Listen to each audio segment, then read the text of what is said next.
with myself. I'm in love with you, and I just can't help it myself. I'm in love.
Boris Schlossberg, Managing Director at BK Asset Management. BK Asset Management's Kathy Lean.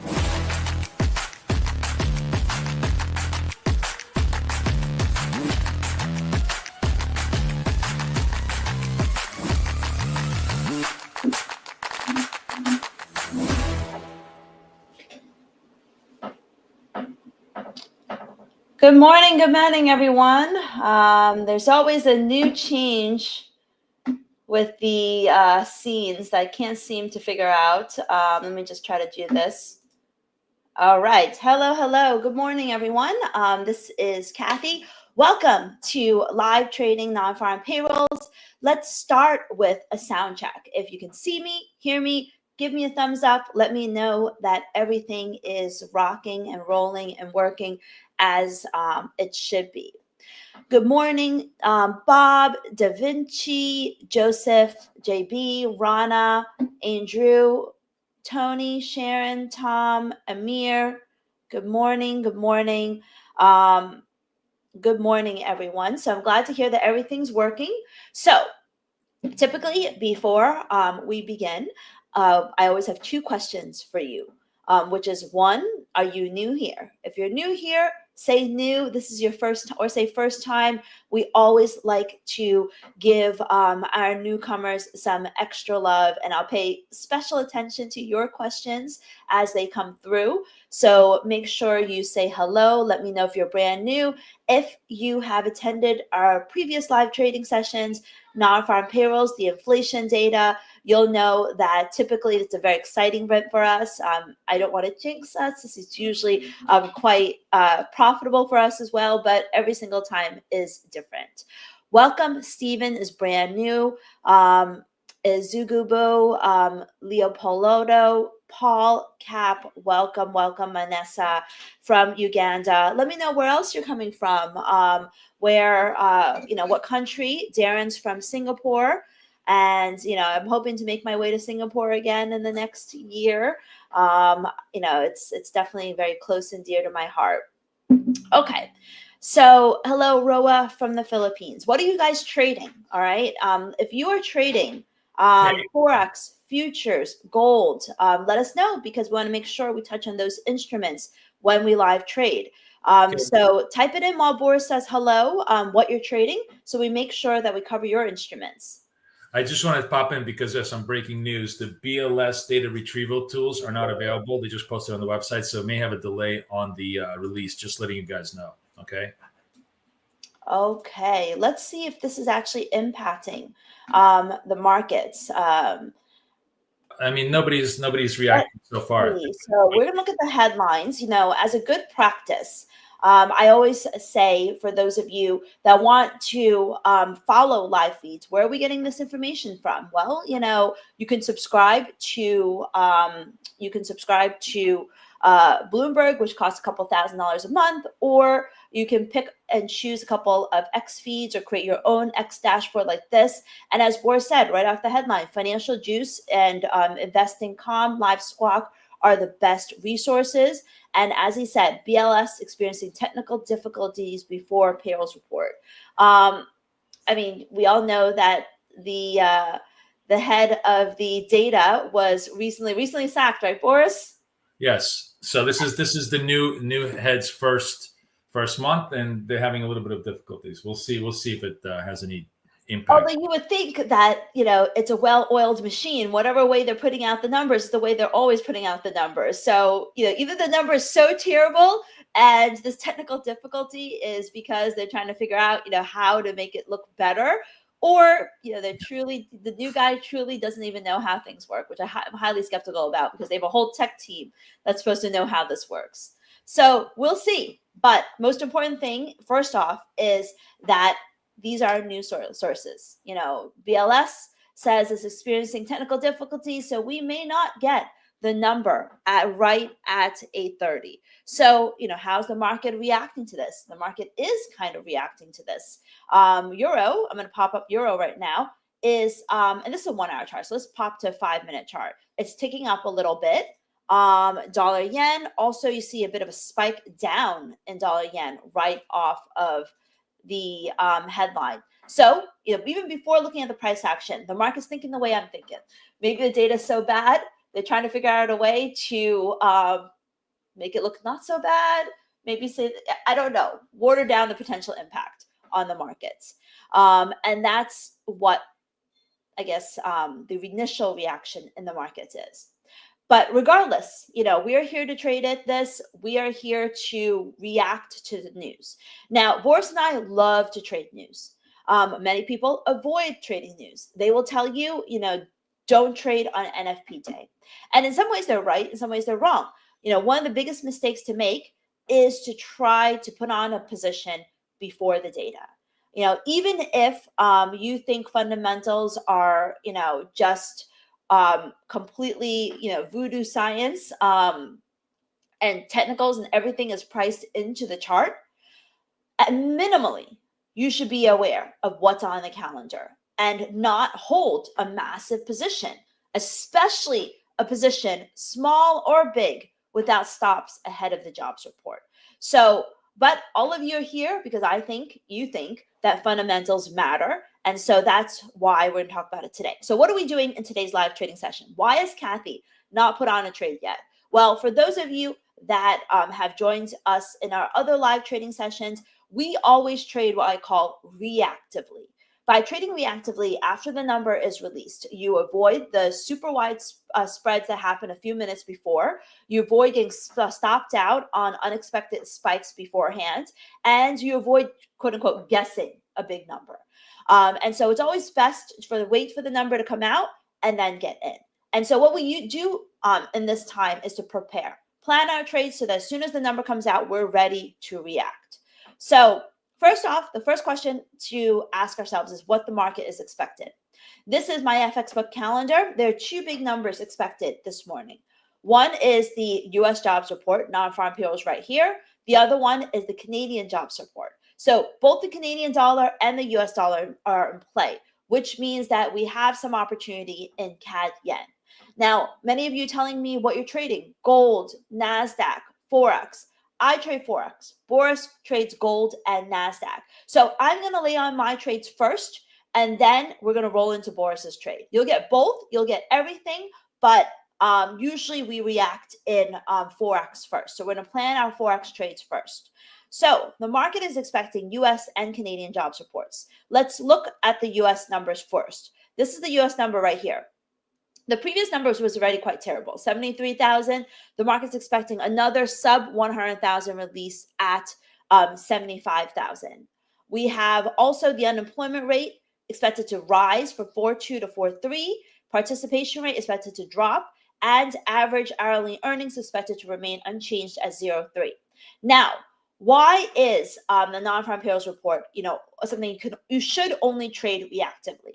One of the reasons for that is because there's so many pieces of the puzzle. It's not like one number. It's not like inflation, where it's just CPI headline or X autos. You have so many little pieces here, along with any revisions to the past report, that one could be stronger, one could be weaker. So it can go any way. The CAD numbers, the market is expecting the CAD jobs to rebound after a pretty ugly month. The previous month, we had 40,000 job losses. The market is expected to rebound 7.5%, but most of that rebound is expected to be part-time jobs, and the unemployment rate is expected to increase. So this is all important to keep in mind as we plan our trades. After getting a sense of what is expected, which is stronger CAD data, weaker US data, let's take a look at what the market is thinking. What is the current sentiment in the markets? Because whenever I trade, I always say that we look at three things: fundamentals, technicals, and sentiment. Fundamentals is what the data is going to be. Technicals is what the setups are on the chart, and sentiment is making sure you're aligned with what the market's feeling. Because maybe the market thinks that the market does think that the Federal Reserve is going to cut interest rates in September. So the market thinks the Federal Reserve is going to cut interest rates in September. A weak number, a very weak number, is probably going to have a more significant impact than a very strong number or a slightly strong number. A very strong number would be a bit of a problem, but a slightly strong number, the market's going to write it off. Say, okay, that's a little better, 100,000, better, but not going to stop the Fed from cutting interest rates. And that's why the sentiment is so important. And so in some ways, we look at the sentiment through what's in the market. So first, we look at the watch list, which is stocks, which show that stocks are down. So the market, actually stocks are mixed. Dow is down, S&P is up, and NASDAQ is up. U.S. Treasury yields are down, and the U.S. dollar is down. So there's a little, a bit of a misalignment between the Dow and S&P, but S&P is really what matters. So overall, from a stock perspective, from a bond perspective, from a dollar perspective, this morning the market is positioning for a weaker number. And this delay, let's see if there's been any new headlines in this delay. This delay, which there's been no additional headlines after the report of technical difficulties, this delay is making the market feel like the number is probably bad. And that's why they're having technical difficulties, making sure it's maybe not so bad. Maybe, and this is hypothetical, it's like a negative number, and they need to crunch their numbers again and try to get it to up a little bit. I have no idea. But that is what the market is worrying about. That is what it's fearing, and that is what it's thinking. So before we get to talk about the trades and how to plan for it, what are the leading indicators for non-farm payrolls telling us? Every single month, I post the leading indicators non-farm payrolls. This is our BK Traders community. And Boris, if you don't mind, make sure you're all part of our free community. Lots of great information there that I post every single day. So this morning, I post NFP preview, how leading indicators for today's jobs report stacks up. And so you click on this image here. And this image is basically me compiling all of the related non-farm payrolls jobs report indicators and showing you, where could things stack. Sometimes it's mostly red. Sometimes it's mostly green. Today, I'm sure you can see it's about half and half. Half red, half green. But let's dive into this a little bit. ADP was very weak. ADP came in 54,000, basically pretty much half the amount as the previous period. 4-week jobless claims hit an 8-week high. JOLTS, which measures job openings, was the weakest in nearly a year. Consumer confidence dropped. University of Michigan consumer sentiment dropped as well. But continuing claims improved. So that means that fewer people are filing unemployment benefits. Now, take this for what it's worth, because people may just be losing, no longer qualifying for continuing claims because they've been unemployed for so long. And the drop was small. Challenger reported a nearly 40% increase in layoffs. Okay, so actually this should be in the red section. I apologize for that. So actually it's 6 in red. But these are the two that really matter, which is the employment component of ISM manufacturing and the employment component of ISM services. These are this basically measures how the job sector is in the service sector and the manufacturing sector. Both increased, but as you see here, it was only a slight rise. And then most importantly, aside from it being a slight rise, they are still below 50. And when it's below 50, it means that jobs are still being lost. Below 50 means that that jobs are being lost, albeit at a slightly better pace than before. So overall, even though there's some green mixed in with the red, most of it points to a weak jobs report. So it kind of reinforces what the market is thinking already. Now, we're going to get to laying our trades in just a second, but I want to talk about one more thing, which is how the dollar has been trading overall. Yes, the dollar is down today. It's down against the yen. It's down against the euro. But overall, in the past 2 weeks or so, this is a daily chart of dollar yen, it really hasn't done anything. And if you've been trading this week, you will know the dollar was actually rallying, not falling. So for the most part, even though the market is bracing for a September interest rate cut, which is the first from the Federal Reserve this year, and the market pretty much believes that we're going to have a weak jobs report, they are not selling dollars. Why? Why are they not selling dollars? Why are we only seeing the pullback in the dollar today? And I think part of the reason for that is because it's not about what happens this month. It's about what happens in the next 2 meetings of the year. Are we going to get one interest rate? Sorry, there's very little chance we'll get one, but let's imagine. Are we going to get 1, 2, or 3 interest rate cuts this year? The market's priced in 2 already. So they are skeptical that the tariffs are going to lead to 3. And we're going to need very ugly and consistently very ugly data in order to get to 3 interest rate cuts. So Sugito is right. We have 5 minutes to the data. What are we trading? All right. So this is our game plan. First off, you're looking at my zip chart. My zip chart shows that when we're above the indicator line and we're green, we're bullish. And we're below the indicator line and we're red, we're bearish. So if we have a weak NFP report, I'm going to be looking at trading dollar yen because it's already in the sell zone. I'm going to be looking at shorting dollar yen and shorting dollar Swiss. It's going to be the pure trades today. If we have a good non-farm payrolls report, dollar Swiss, it's pretty much the same trades. We're just going to be looking at dollar Swiss, dollar yen. These are the trades. We will also, if we get a weak non-farm payrolls report, go look at trading euro dollar. If we have a weak report, we are going to be looking at buying euros. If we have a strong report, we're going to be looking at selling euro. Actually, we're not going to be looking at sellers. We're only going to be looking at euro dollar if it's a strong report. Why? Because euro dollar is in the buy zone. It's so far in the buy zone that only if we have a weak non-farm payrolls report are we going to trade it because it's in the buy zone. However, if we have a stronger non-farm payrolls report, dollar Swiss could turn back up. It's not too far.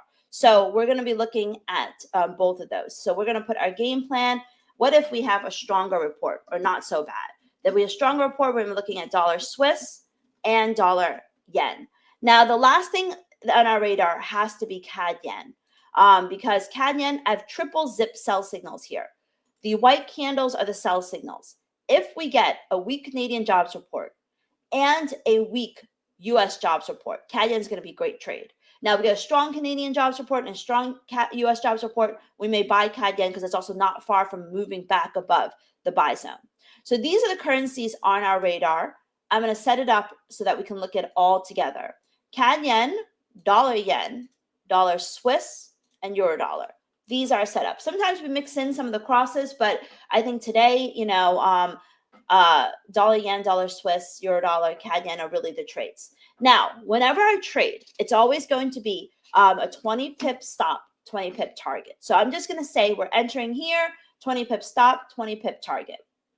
So I'm going to put my headlines up on a separate screen. I'm sure Boris can call it out if we get any headlines. Like I said, BLS may delay it. We'll have to see. but we are about 2 minutes away. I've got my my headlines up, and we've got our game plan, which is that we're going to look to trade dollar yen and dollar Swiss and euro dollar. Dollar yen is already moving quite a bit.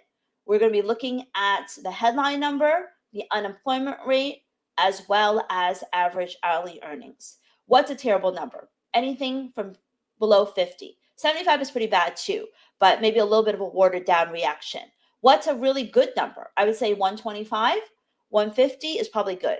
We're going to trade gold. Boris is going to trade gold after the Forex trades. And he'll come in very quickly, I promise you. But we're going to look at the Forex trades first. But we also have to see, will the data be delayed? Let's see if it happens. I think the numbers might not be so great, but you never know about this fudging. All right, Boris, want to come on and call out the numbers so they come out? We'll see it in the price action before we see it in the headlines probably. Okay, so we've got all our trades on our radar. Dollar's falling. I think it's going to be a short dollar trade, but you never know. It's much smarter to trade this reactively than proactively. It'll be interesting to see. Market is looking for 75. Let's see what it's printing here. Oh, okay, very weak number. Looks like 147.62 is the dollar yen short. It's 20 pip stop. There we go. 20 pips, 20 pip target. It's actually going more. Non-farm payrolls is 38 against 75. Very weak number. Part-time is negative 59. Yes. So I sold dollar yen 147.62 instantly. We're going to wait for a retrace, and that was easily hit our plus 20 target. And we're going to wait for it to get in. Again, I think 37 is a good short. Let's see. What are the details? Get some of the average, the unemployment rate. Just one sec. I'm just looking at the 147.37. We got in again. 17 pips. At 20, you know, the market's moving fast. I would take a 10, 20 pips right here. It's going to go lower. We'll reload again in dollar yen. What's a CAD jobs report, Boris? Let's see. CAD jobs report 65. Ooh, very ugly CAD jobs report. So CAD yen is a trade. I missed it because I was so focused on the dollar yen trade. But we're going to close the dollar yen. We got another 10 pips here in dollar yen. And I think CAD yen is really going to be a nice opportunity as well. Let's see if we have any opportunities in euro dollar. Euro dollar loves to squeeze to the round numbers. Let's see if there's any resistance up here. 117.50, definitely some resistance here. I like euro dollar at one for a buy, but we're going to wait a hair. 140.17.30. Let's see what it looks like on the super short-term charts. Give me 1 second. All right, let's see. We're going to wait. 117.31. I think is almost the time to go long. Let's see. Yep, 117.31. We're going long. Let's see if we get 10, 20 pips to the upside here. We'll see what the market gives us. And what's going on in CAD yen? 106.92. You could try selling here. You know, it's very high vol trade. What's going on in dollar CAD?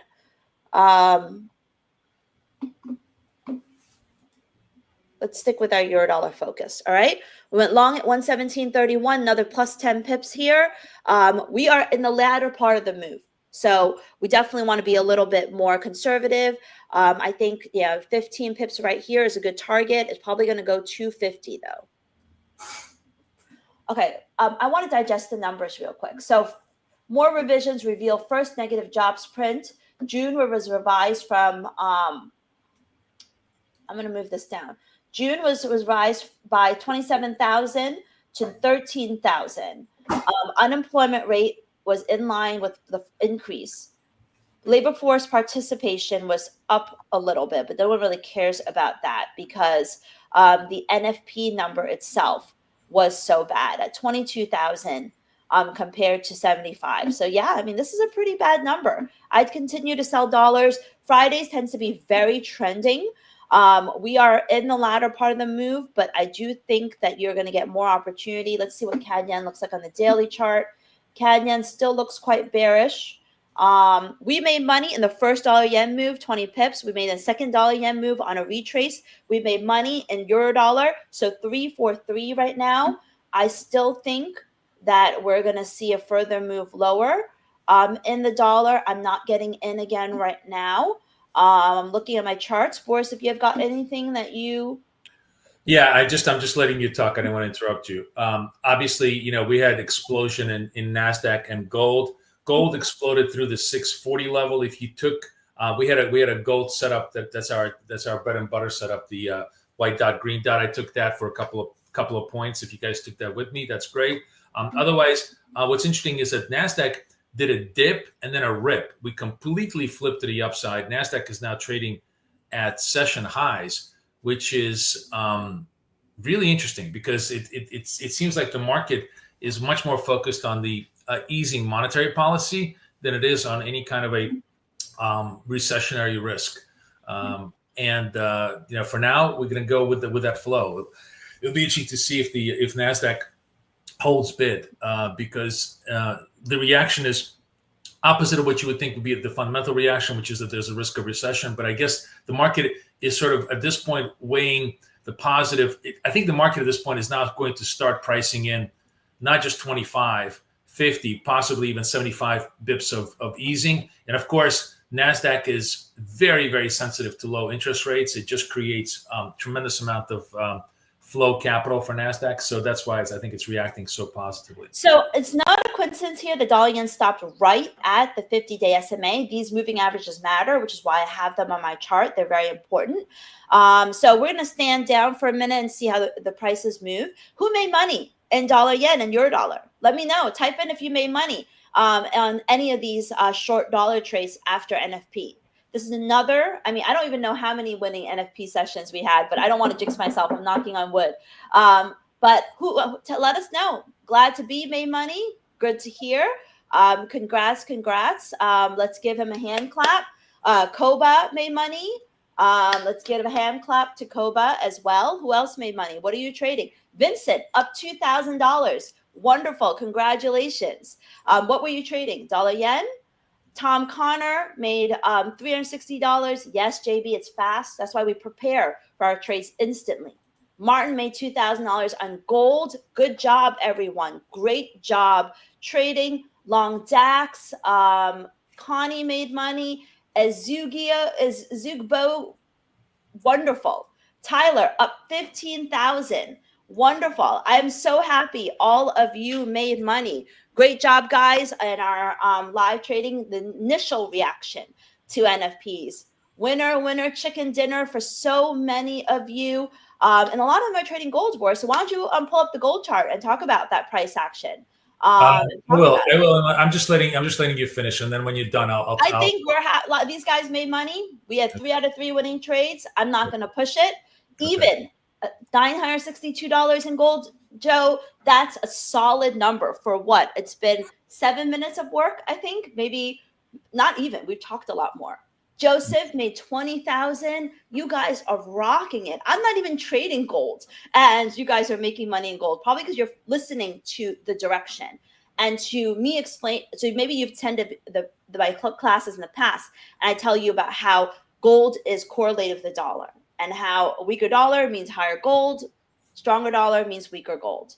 But great job, everyone. All right, want to pop up the gold chart?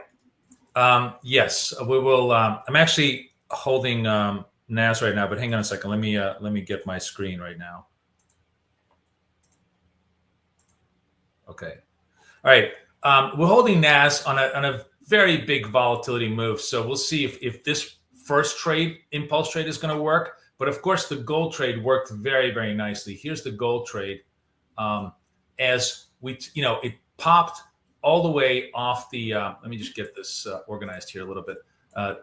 You can see the range explosion has just been so huge. And it continues to set fresh highs. Gold was really been the most natural trade against this easing monetary policy, because I think it brings two things to the table. One, gold doesn't have to compete with high yields. So that is naturally positive gold. But also there's now fear, I think, that as the economy slows, there's something called fiscal dominance, which is the idea of the government trying to spend as much money as possible to stimulate the economy. That, of course, creates more debasement risk on the currency. And all of that is creating like a safe haven bid to the gold. That's really been trading. Gold, over this whole week, as I said, gold has been the really great trade for us. Anytime we have our upside setups, they've really been working like a charm, like a 9 out of 10 this whole week on all the upside setups. So as we're looking right now, one of the things you guys may notice, overnight, I added one little interesting wrinkle, which all of you guys who have TradingView and have the indicator, and of course, only people who are in our coaching and members of BK members have the BFF dots indicator. You will see that right over here in this range thing, it says range over the last hour, and it tells you the expansion of the range. The range in gold is just really massive, 41.5 points. But the important part here, why this is such a really interesting analytical tool that adds to our accuracy and analysis, is the fact that when things are dead, remember, we really don't make money when things are really flat. This will tell you, and I will show you as we get into the trade today exactly how to use this new analytical input in our indicator to help us basically clip trades all day long with much greater accuracy, because we're only going to be in trades when there's a high degree of range expansion, which is what we trade, continuity, right? Flat markets are toxic to us, and we're going to be able to avoid a lot of the flat markets with this little input that I just created for you guys. So all good. I mean, what is this up down that Dr. D is talking about? That's part of your strategy, right? Sorry, I'm not watching. I mean, all these guys are talking about, Boris's Pass the Prop program, which is incredible. And, we've had so many members this week send us their certificates telling us that they've passed the prop. So he's going to send you the information. Don't we have a Trading 360 link? Yeah, it's fine. It's either one link will work. It's the same. It'll go to the same products. You guys can buy buy from either link. This is just the easier link for you guys to get to. But yeah, you can get both of those. The really good part about all of this, by the way, which I haven't even mentioned, is you as being part of coaching. I'm running a very interesting special here where if you sign up today, I will actually buy you a free Apex prop account. So you'll be able to get started with an account that you don't have to pay for, which is really, really cool. So hopefully you guys, if you're interested in coaching and learning how to trade prop, and we're going to trade prop all day long today. We've had a great week in prop this week. I can't even count how many people got funded for, hundreds of thousands of dollars on the prop account. We had just very, very excellent refinement of all our techniques, and the markets have just been very cooperative, especially with NASDAQ. And now we have Dr. D, maybe you could tell us you got funded on 2 more accounts. What's the equity level that you funded at? Maybe you can share that, and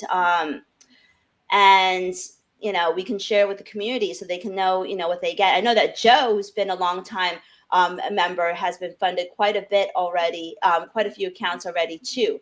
50,000. Congrats. Where's my hand clap for where's the little didn't you have the emoji thing that was just flashing through after we made money? Let's drop that in for Dr. D. Oh yeah, absolutely. No, Dr. D actually, because I spoke to him a little bit earlier today, has funded for over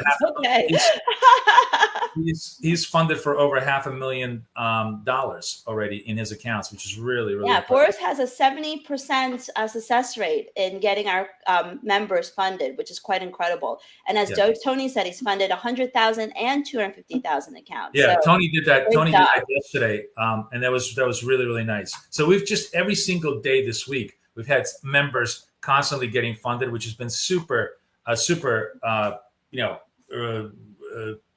What's the word I'm looking for? Just super nice for me. I've been incredibly happy having everybody do so well, and really, really using the latest techniques. Which what we try and do is work on our accuracy to the point where we're almost sniper precision. Obviously, of course, markets always have risk and you never win every single trade. That's just a given. But if you can win 9 out of 10, 8 out of 9, you are on your way to getting funded in a continuous basis. And more importantly, you have the skills then to really trade continuously in any kind of a market environment. So we're constantly working on getting better, sharper. And this Kay also, you can see how sharp and accurate she is. That's really what we're trying to do in BK. We specialize in trying to give you as accurate a read, as accurate a setup as possible, so that you guys can then be very consistent in managing your growth of your accounts, whether they be your own accounts or your prop accounts. So, all right. So I'm going to turn the floor over to Boris. We made money again trading non-farm payrolls. It's been really fun with you guys. And I'm so happy. So many of you are making money every single day trading with us. So make sure you join BK, and become a member of the community. And check out that link that Boris dropped that's pinned to the chat. Otherwise, I will see you all in the markets on Monday. Yeah. Thank you, Kay. Thanks so much. I'm going to take over. We're going to change scenes a little bit here. Just one sec. Just bear with me a second here. We are going to go to, I have to get the right, oh, what's going on? Why can't I scroll? Oh, something happened to my, what happened to my thing? Hold on.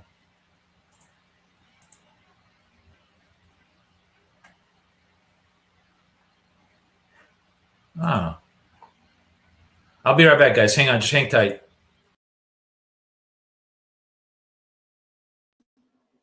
All right. So I don't want you guys to be in the dead zone right now. So I'm going to pop back in and share with you the charts that I am looking at right now. I haven't gone back into the market. I did say to our members, I kind of like Euro at 117.34. I still think it's headed lower, but, usually we wait, the market kind of waits for closer to the New York equity market open. Are you ready to go, Boris? I'm ready to go. Yeah, I had to redo ahead. something. Okay, all right. Okay, so let me add myself to the proper structure here, because I have a different layout than Kathy does. Oh, where's my whole thing? Oh man, what's going on with me today? None of my layouts are working here. What is going on? Oh, here it is. Sorry. Okay. All right, cool. Let me put myself on there. And just bear with me a second, guys. Okay. All right. We're gonna go long. Do we have I'm not paying attention here. What is this, Boris? What are you going long? What's this instrument? This is NASDAQ. Okay. We just went long NASDAQ. It's working for us, so I'll keep the trade. Let's see if we can hit it over here. You know what? We'll take it's not quite the setup, so I'll take the profit quickly off the move. Our setup, and Kathy will appreciate this because she likes momentum trading, is very, very simple these days. We trade like all momentum, and because NASDAQ and gold are essentially up instruments, 75% of our trades are to the long side. So it's a super, super simple idea. You have a long-term moving average, which is this red line. You have a short-term moving average, which is this green line, right? And then all we need after that, let me take off my trades so you guys can, let's just clean up the screen here. We'll take the execution marks off so you guys can actually see the setup.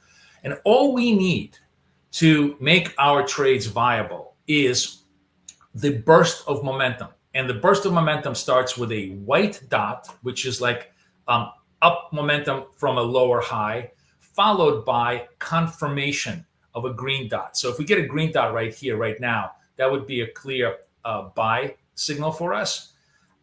And the other thing that we need, which is absolutely sacrosanct, and that's actually the first thing we look at, is that the slope of the short-term moving average has to be green. You see how the short-term moving average, when it's falling, turns red, and when it's rising, turns green? We want everything green. The dot to be green, the candle to be green, the slope to be green. We get those three things, and it's a rocket ship to the moon. And we try to trade that over and over and over again. Yesterday, I showed in my coaching, while we're looking, we actually have a setup right now, so we'll wait. And of course, the last component of our breakout setup is that we wait until the candle closes. We see we have a little counter on the candle that tells us that it needs to, it needs to close before we commit to the trade, because at any given time, this candle could reverse and the signal would go away. The whole idea is that the buyers, if they're serious, they need to hold the highs, right, on the close of the candle. And if they're not serious, then they faked you out, and we try not to fall for the fake outs, like as you can see over here. That's the key to how we try to stay as accurate as possible. We don't fall for the fake outs nearly as much as anybody else, because we have these incredibly great indicators to help us on the right side of the market most of the time. So to add to the whole, accuracy component here, I added this one last component, which tells us now what the last hourly range is. Now, right now, it's obvious that it's all systems go because we just blew up this massive volatility. But where this really, really comes in handy is during quiet times. And I'll go into replay mode. We'll see if we'll trade this setup, and then we'll see how it plays out, and then we'll go into more details of how the indicator works. I'm just waiting to see. I'm waiting for the candle to close. 22 seconds left. So if it holds the highs, hopefully what this is going to do is going to run the 850 level off this structure.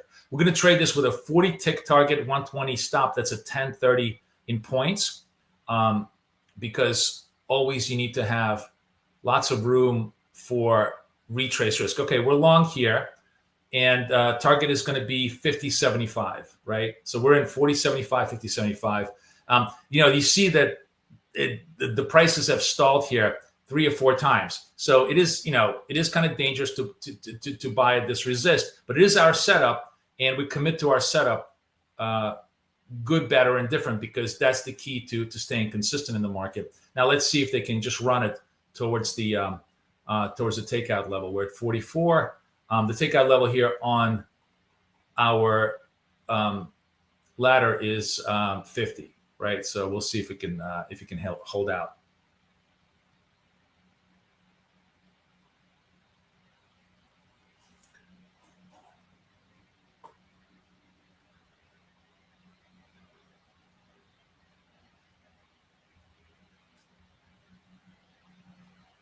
I'm just looking at the comments here, trying to see. Yes. So I see some comments about how do you trade with us? Obviously, the best way is with our partner Apex Trader Funding, and we're almost there. And we're there. The target hits 850. Very, very simple, classic trade. See how easy it is? This is why so many of our traders get funded. It doesn't require quantitative mechanical knowledge. It just requires understanding of basic momentum mechanics and having a great indicator in your pocket. Now, this indicator is not on TradingView. You'll never find it. It's private. It's not even published in the TradingView library. So the only way to get it is to join us into our trading, to become part of our, part of my coaching community and part of Kathy's coaching community. So I'm going to put the link over here. And if you guys are interested, go hit it. As I said, if you become part of the coaching community, I will buy you. I'll give you a free Apex Trader Funding account, so you can start with a $50,000 account without any spending any money, which is really, really great. Dominic says, I want to learn this. Good morning. Where are you from? South Florida. We love South Florida. Good morning. Were you in South Florida? Where you located, Domitric? Yes, another good, clean trade. And a good, clean trade. I mean, it was just a clean, classic white dot, green dot trade. But for those of you guys who are in my room, who are like veterans, I really can't tell you how unbelievably cool the range analytic is. Right now, it's obvious, that it's all buys for us. But imagine you are in Asia, right? Let me just show you what happens. I'm going to take you to Asia. Like, let's say over here, right? Let's go to replay mode. And you see, look at the range. The range for the last hour is 19 points. Now, my rule of thumb is you don't want to trade unless the range is at least as big as your stop. Now, my stop in Asia is 15. My target is 5. So this is more or less allowed to place trades. But I think as you go like further, you'll see like the range gets really, really tight, right? Look at this, it gets to 15 points. Like right now, no reason to trade. It's dead money. And this thing is telling you it's dead money. It's so cool at basically giving you that one indicator. I think it was Chad. I forgot the call name that he's using. He's the one that pushed me last week to try to figure out how do we avoid dead money. This is the best way to avoid dead money, and this works on gold. This works on Dow. This works on anything. It's completely adjustable to every instrument, right? So it's really cool. I can go to gold here, and you can see that here's the gold at this particular time, 2,200 hours, about 5-6 points. That's if I'm trading with a 3-point stop, I'm well within my targets, right? Like you can see, gold was really a tradable instrument. You totally made money on gold because the range here was available. So really avoiding dead money range is so cool in my opinion. Right now, it's obviously completely immaterial because everything is spiking, and we're all having a good time, blah blah blah, so on and so forth. But for 90% of the time when we don't have news, this is a very, very cool new addition. For those of you guys who have it, it's been updated. So all you got to do is just either go to TradingView and update it, or just delete and reattach. And when you reattach, the new version will come up, and you should be able to see this range line in your dots only mode, which is like what I call the dead money mode. And then you'll be able to totally go from it. Is that cool? Does everybody like it? Give me some love, please. Come on. I want to see some hearts. I thought that was very, very cool.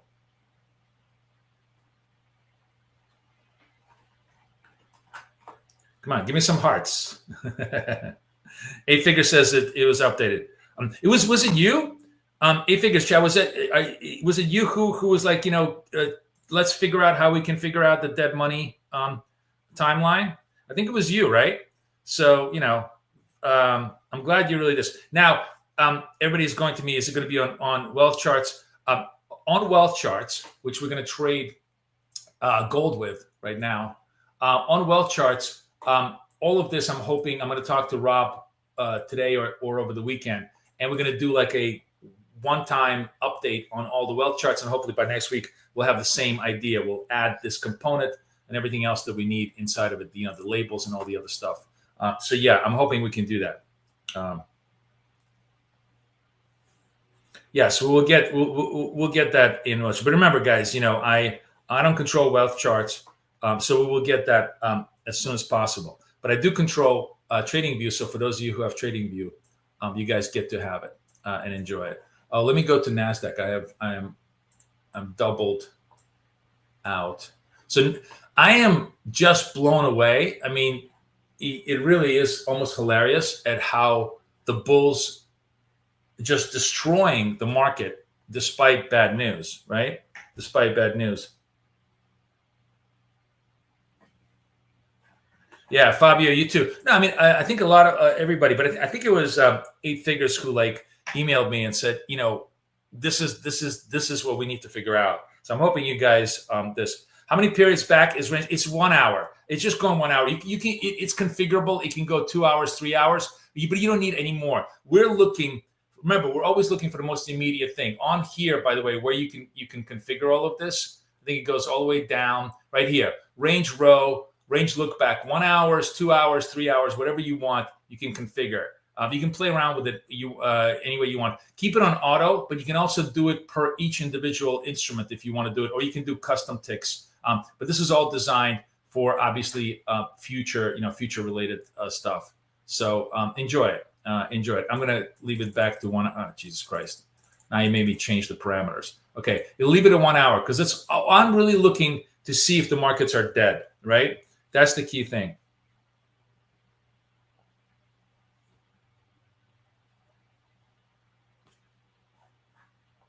Yeah, so basically now we have, in this one single indicator, for everybody who's watching me, we have both the slope component, which is the momentum component, and we have the range, the dead money component all of which gives us really the most important inputs as to whether it's a go or no show.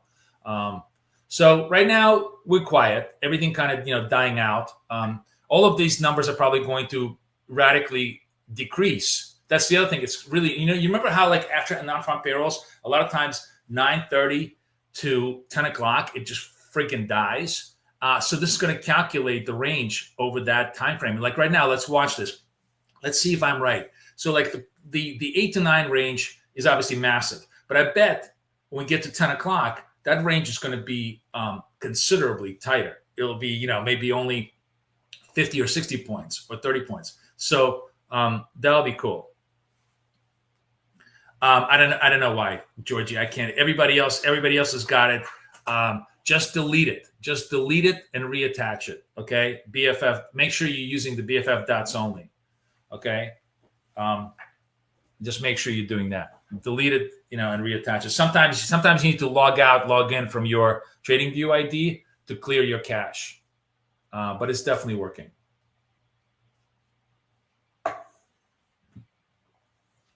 Yeah, okay. You did it up. It's working now. Yeah, exactly. All right. Good job. Good job. Okay. All right. I'm just chilling. I'm definitely going to be trying to trade gold long. I have the white dot here, 15 seconds. If we start to expand higher, we took out the 640. It's very probabilistic that we may go to 650. I mean, gold seems like it just wants to go higher, higher, higher all day long. But having said this, we all know gold is just a incredibly spiky little instrument. So you gotta, we're gonna trade it carefully. So we have the setup here in gold. I'm trading it with a 1660. I'm trading it with a 1660 because I need a really, really wide stop and target on gold. And we're gonna go, we'll trade it with just one unit right now to keep ourselves in check. The green dot disappears, so far no trade. So this thing really needs to come back and hold above the 40 level and see if it wants to. The whole thing here is, are the bulls going to take out this 3650? There's a ton of stops at 3650, right? So everybody's just this. You can almost see the conditions. You can almost see the teams warming up for the run, right? It's like or you can see the battle setting up. It's like an assault, right? There's a defense up by the Bears at the 50 and the offense by the Bulls just raring to go. So everybody's just see, can we start putting some volumes through the gold market and push the prices higher? 37 seconds left. The setup is setting up for us. So we're gonna take it as soon as the candle closes.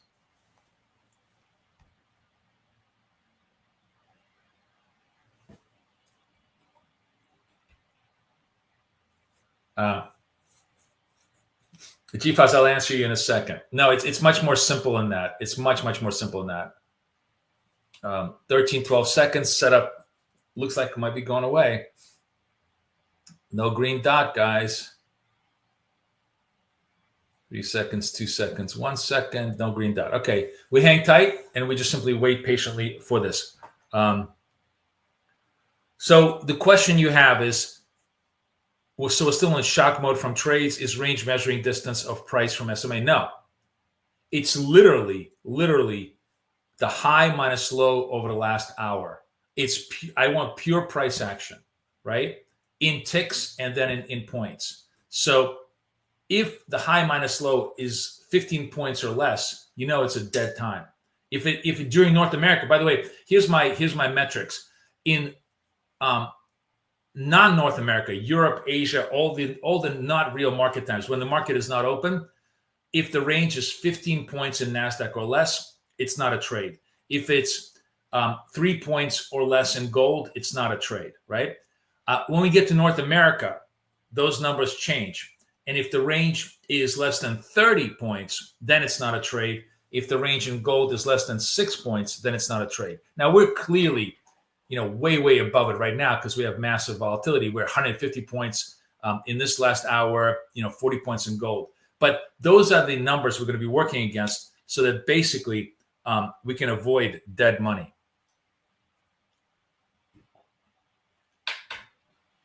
Yeah, I suppose so. But it's really not meant to be a support. We're not trading support resistance. We're just trading. We're just looking. It's interest. How much interest is in the market? If the market is totally flat, remember, we make money from 45-degree angles. We make money from vertical moves, right? And when when they're flat, what the fuck is that? That's a 90-degree angle. When there's 90-degree angles, when we're parallel, that's dead money for us. We're not interested in parallel lines. Parallel lines is what destroys more trend-based setups than anything else in the world. So it's just dead money, right? Right, exactly. I think that's probably the best way of describing it. It's just showing you, are people going to move prices because they have demand for the product or supply for the product, or are they not? If they're not moving prices, then there's nothing for us to do. It's dead money. Exactly. Yeah, eight figures is getting it. What's the question? How do we put on TradingView yet not updating?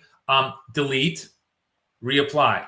If that doesn't work, log out of TradingView, re-log in TradingView, and reapply again. Okay, that's how it works. All right, we're chilling. It's 9:05. Gold got rejected at that 40 level for the time being, but you can just tell that they're just biding their time. They're almost like they are just happy to wait and then reassault. It's like they're regrouping. The bulls are regrouping. Now, one other thing that I want to show you. I showed you the pure momentum trade, and last week or the week before that, we were really, really focusing on the retrace trade, and I kind of put the retrace trade to the side because I wanted to everybody to focus on just one idea. But now that I think everybody in the room has absolutely absorbed the critical point of how we trade momentum, we're going back to the retrace trade, and I'm going to show it to you in a very, very specific formulation that I think you guys are going to love. And that formulation is this. So I'm going to show you both examples of the retrace trade where it totally worked. I mean, the perfect setup. Let me. Oh, here we go. Okay.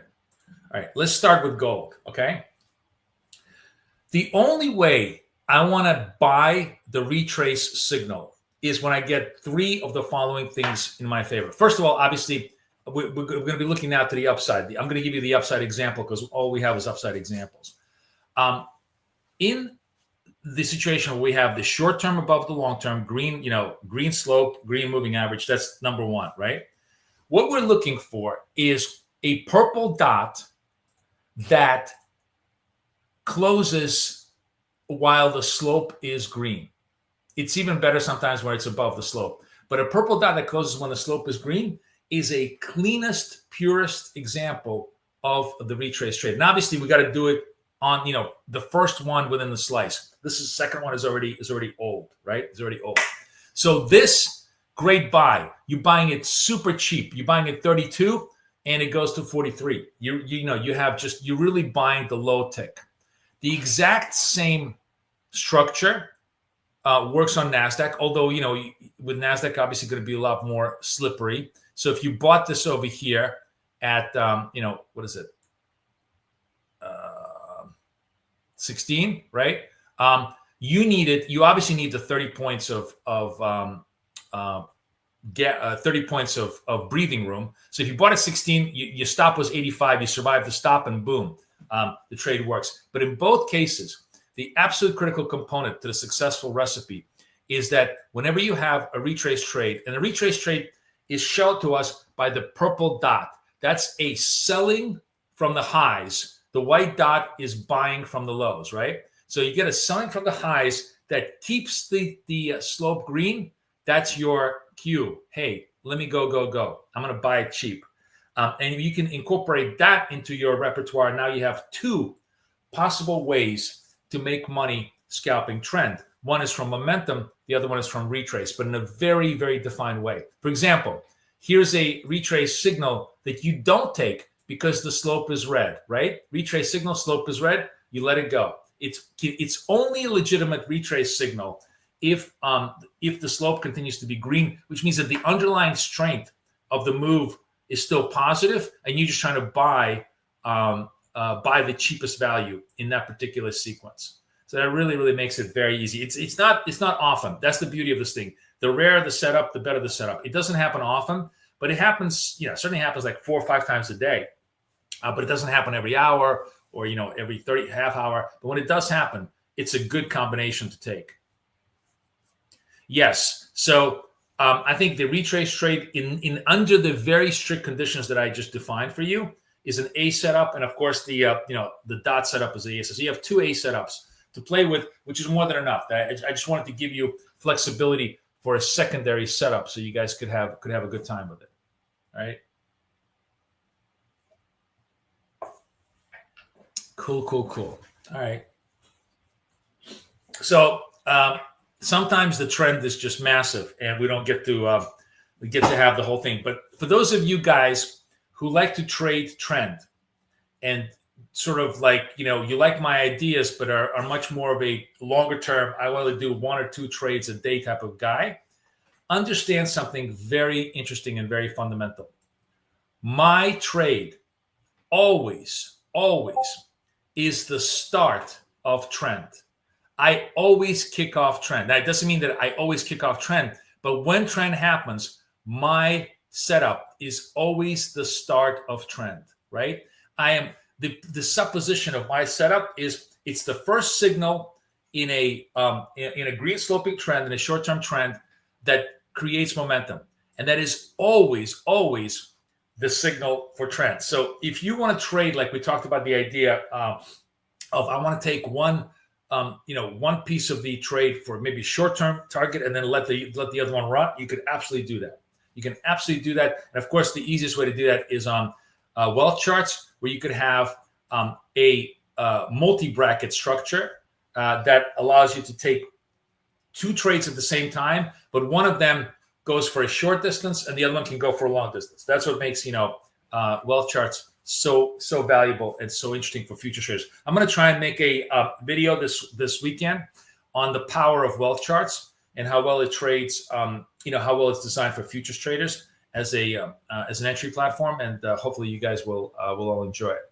In the meantime, we got a white dot, maybe green dot. The bulls are regrouping. They now have to fight the red slope, so we're nowhere near a possible signal. But they basically kind of sold it down to the 30s, and that's all the bears have been able to manage. So let's see if the bulls want to regroup and come back and trade this. This is what I'm looking for. Yeah.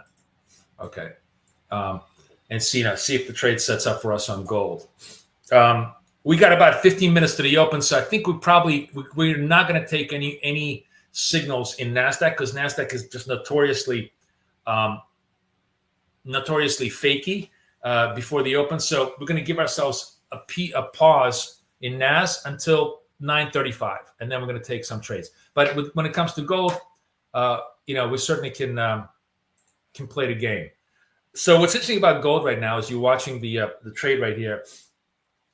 And again, my allergies are killing me, so just my apologies for sniffling. What's interesting about gold is it's just starting to build the green. This is not a trade for us.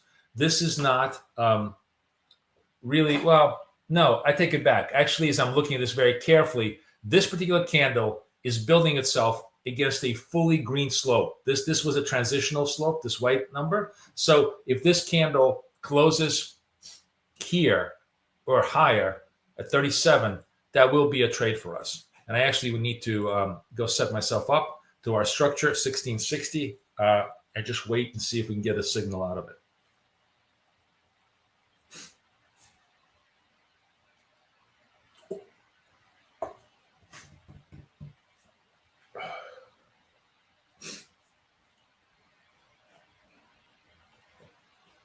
I don't know. It's a good question, Santiago. I don't know. I think this is one of those things. As usual, we'll find out as we trade. But it's an interesting idea. Generally, you really want wider volatility in real market trading. Otherwise, remember, crappy little days of like 10 basis points up, 10 basis points down are generally not a place for us to make money. Oh, man, I'm sorry, guys. Okay, I'm getting ready to see if we can get into the gold. 9, 10 seconds, 7 seconds, 4 seconds. All right, I'm buying.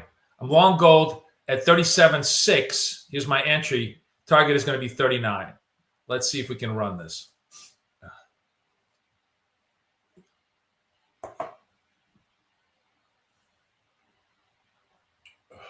Oh, yeah. My nose.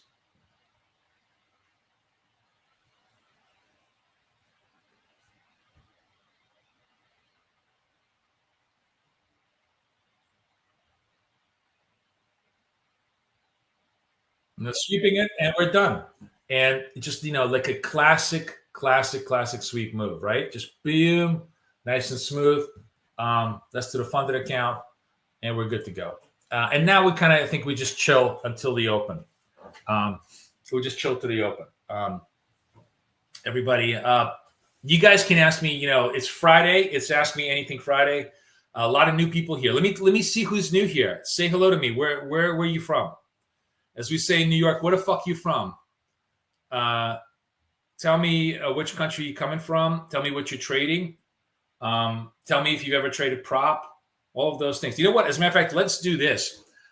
Let's find out if you do you trade. And actually, I'm going to be very specific because I really want to know who trades prop futures. Yes, no, just a yes, no question. Answering my poll. Oh. Jersey in the house. I'm in Jersey. Julio, where you in Jersey? I'm in Bergen County, so I'm north. My last week here before we go back to the city. Perth, Australia. What time is it, Josh? What time is it in Perth right now? Is it like? Well, now I got to Google this. Perth AU time. Australian Western Standard Time. What is it? What time is it in Perth just now? No, it's not that late. Wow. How come are you guys like, what time is it in Sydney though? Like I know in Sydney it's super late. What is it? I don't have my Sydney watch. Time in Sydney now. So you guys are like, oh yeah, you got 2 hours. Man, everybody in Australia should move to Perth because then you can trade the U.S. markets with ease. Because you guys basically 9 to 11 in Perth is like the best time to trade the U.S. markets. The 10 o'clock to 11:30 New York time is the best time to trade New York. Is the best time to trade markets. Man, that's fun. I get all those East Coast cities like Perth and Melbourne, Sydney and Melbourne are yes. Sydney is the same as Vladivostok. Yeah, exactly. Yeah, wow. Great question here. So, who's it? Mark is asking me this. We have like a lot of. Okay, Mark is asking a market question, which is a really good question. He's saying, do futures at CFDs in the cash market move the same way? Yes. So when you're trading CFDs, they are priced off the futures. The futures are the real instrument that sets the price for every global instrument you can find, including, of course, NASDAQ and gold. You have to understand that CFDs are not real products, right? They're contracts for difference. They're just virtual products on the price of the underlying. The actual demand for the underlying only occurs in the futures markets. So it's the futures markets that create the prices.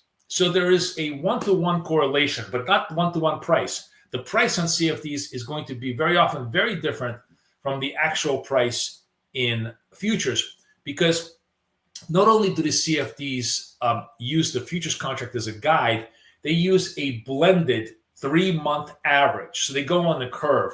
They look at where the front month is, the back month is, and maybe 6 months back on that. I don't want to get into too much wonkiness about how CFDs are priced, but the point is, if free future goes up, CFD goes up, but the price itself is going to be very different because of the way they create the derivative contract. But a CFD is a purely derivative contract. It's not a real product, but a future is a real product. Okay, so that's why, yes, futures drive all. Like whenever you guys are trading all those prices, that's coming from the futures markets, NASDAQ, US 30, gold.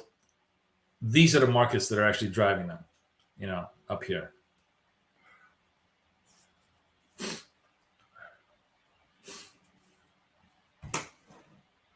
Oh, very nice. Nice. Good job. Good job, Joe. Really, really fun.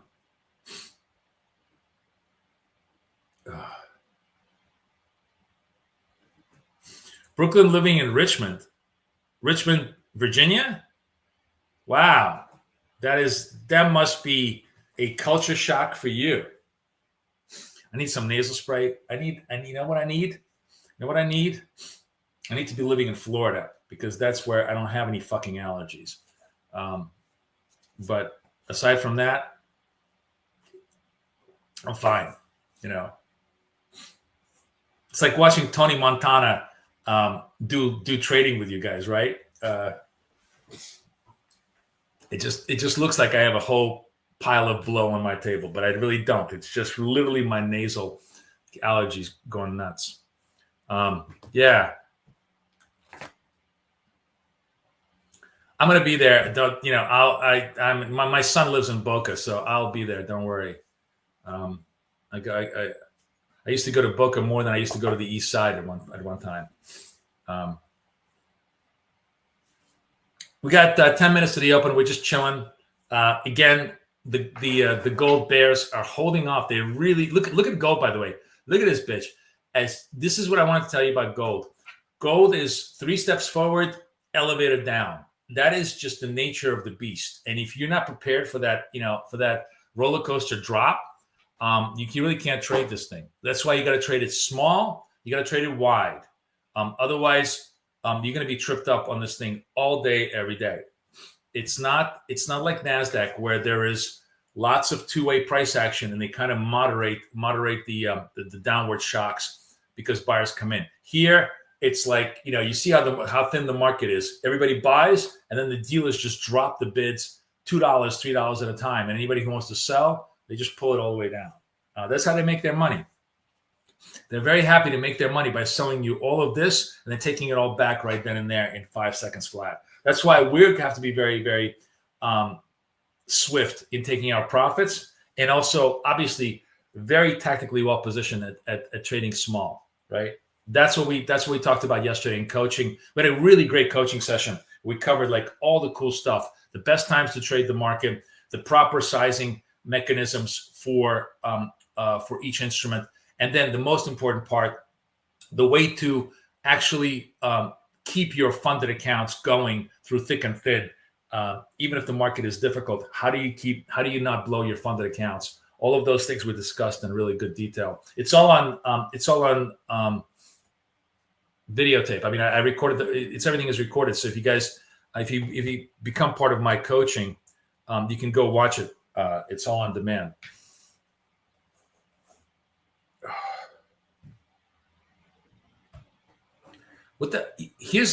Guys, all of you guys who are like use a nasal spray or do all that stuff, I will tell you one thing. The reason why I'm going to ignore you all. When I was like young, I used nasal spray and it did something to my nostrils where for like 3 years, I could not breathe in my nostrils. So from that point on, I'd rather die than use any medication on my nose. I don't care about, I don't care that I look like a slob or that, I'm having an allergy attack in front of you, but I would really rather die than stick something up my nose that is a medication. So that is why I ignore all of your really well-intended comments to help me. You know, it's my own stubbornness, but there's a reason for it.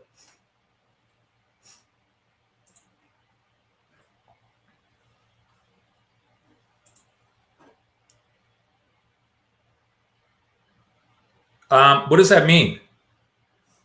Buy 5 short, 5 long. I mean, the sizing blew your account. How big was your account? And what were you doing? We're talking about 5 micros, right? Unless you were talking about straddles, at which point you were supposed to blow your account. I'm a little bit confused as when you guys are like posting your summaries of what happened to you. It's always really helpful to tell me what size you traded, what instrument, and what really happened. And then I can help you analyze what went right and what went wrong. Yeah, your sizing was too big. Fuck yes, it was sizing. If they liquidated both your accounts, your sizing was way the fuck too big. Why don't you tell me how big your account was and what sizing you were using and what the hell you were doing? And then I can tell you exactly what happened.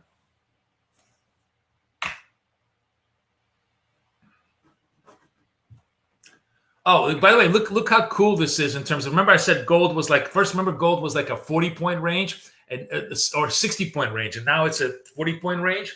You see how the range indicator is compressing for us? It's still well within our parameters, but the point is you can keep an eye on that last line and get a very good read as to where the volatility is. You know, like if you had a super sharp death of like, it now goes from 60 points to 20 points. That tells you a lot about the market not really, you know, pretty much getting done with the trade.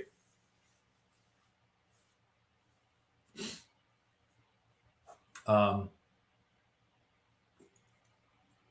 5 minutes to the open. Or 4 minutes to the open. We're watching the trade. Let's take a look. I haven't looked at any of the analytics of the non-farm payrolls. Let's take a look and see what everybody is going to be bitching about in terms of interpretation. And whatever, it gets even worse. Native one workers plunged by the biggest 1 month drop since August 24. Foreign workers increased by 50K, the first increase since March. Traders price and change of 0.5 point by this month. Oh, that's why I was like, the interest rate cut now is bumped to 50 bips. That's why NASDAQ is soaring. I'm trying to understand. And the good thing is, you know, the very cool thing about trading the indicator is that you don't necessarily have to fully understand the fundamentals right away to be on the right side of the market. It will explain to you through the price action pretty well.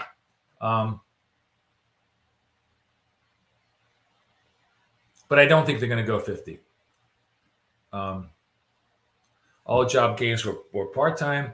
Crude prices tumbled to 3-month low as Saudis pushed to accelerate production, blah, blah, blah. Yeah.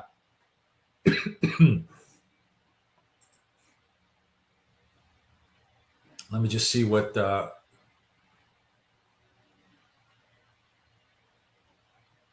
subtracting healthcare and social assistance plan from NFP gives following past 4 month. Social assistance and healthcare has been the driver. Yes. So last 4 months, employers have cut $43 ex healthcare. Yeah, it's kind of negative. Yeah, it's really, really bad. There is no question. Independence is important for growth. Blah, blah, blah. Blah, blah, blah. Nothing much else going on here.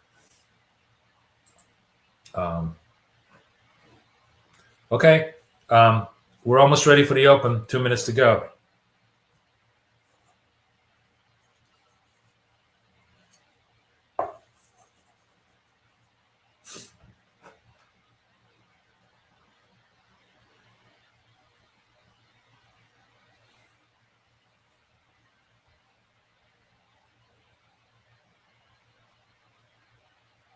Yeah, that's huge. That's an insane. Is that 4 GCs, 4 minis, Alan? That's fucking huge. That's literally 10 times what you should be trading. Okay, Oh, Anna's trading MNQ. Okay, that's good. Generally, you know what you should do? You should trade the way all the ladies in the room trade. They actually understand size, no pun intended, and they know that small is better. So that's just huge, Alan. You know, regardless, even if that was MNQ, I would. You see me trading like 1 or 2, right? I said 2 is max on gold on these wide stops. Otherwise, yeah, you're going to get blown out. That's just the nature of the beast. I mean, the great thing about Apex is you get blown out, you reset. It's pittance. I'm seeing some of these other prop firms going bargain $200,000 account at $879. I'm like, $879. I could literally have 100 Apex accounts for that amount of money. That's just fucking insane to me that anybody would burn $1,000 on a prop eval account,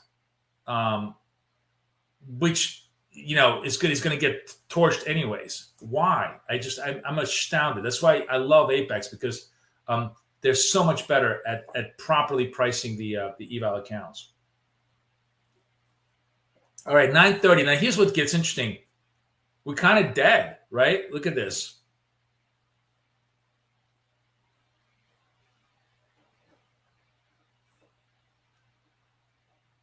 Oh, that's really cool. Joe says the Wealth Trust is a cool new profit gold tab for evals. It shows you where you need to get to pass. It's a yellow gold tab.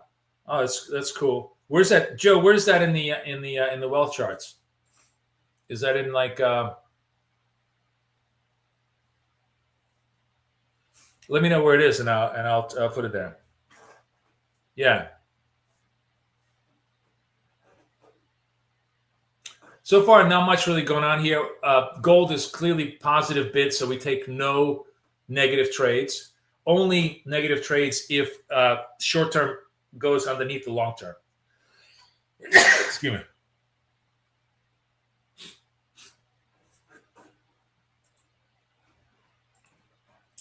NASDAQ is not even reacting on the open. Like, it's not even trying. That's the lamest open I've seen in this whole week, right? Look at that. Just absolutely zero movement. Like, all the trade happened beforehand.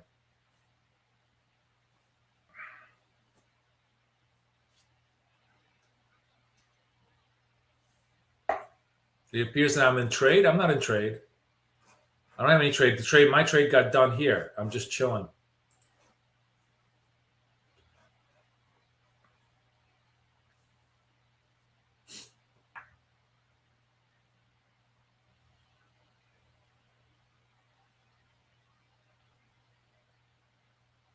When you enter, it shows. Okay, that's cool. Is that only on eval accounts or on funded accounts as well, Joe?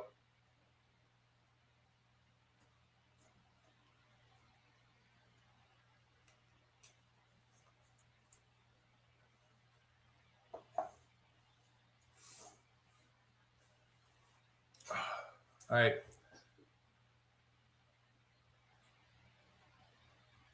By the way, like, I think, who was it? I think it was Santiago was saying that we have a retrace trade in NAS, and I said it was a little too close to the open.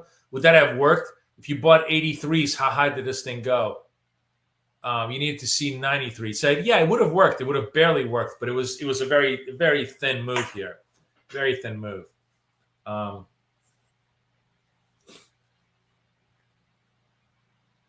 So the other thing I was thinking about is that because both NASDAQ and gold are essentially long dominant products, I think that you want to think about this as in the following way. 2/3 of your trades should be to the long side. I know there's it's very tempting to start taking these shorts right here. Like, this is a nice clean short trade to the downside, and it probably would work, and so on and so forth. But if you want to be very disciplined and very consistent, you want to trade the dominant side, and you want to just simply step aside on the non-dominant side. So there's 3 type of trades you want to do: white dot, green dot in the uptrend, white dot, green dot in a downtrend, and purple dot, red dot in a downtrend. So 2/3 of your trades should be to the upside.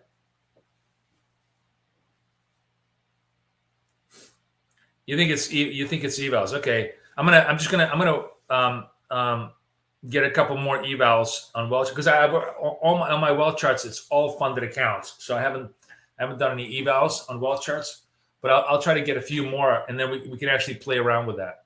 I'll have those guys show it around. That's really cool. It's very, very cool as a platform.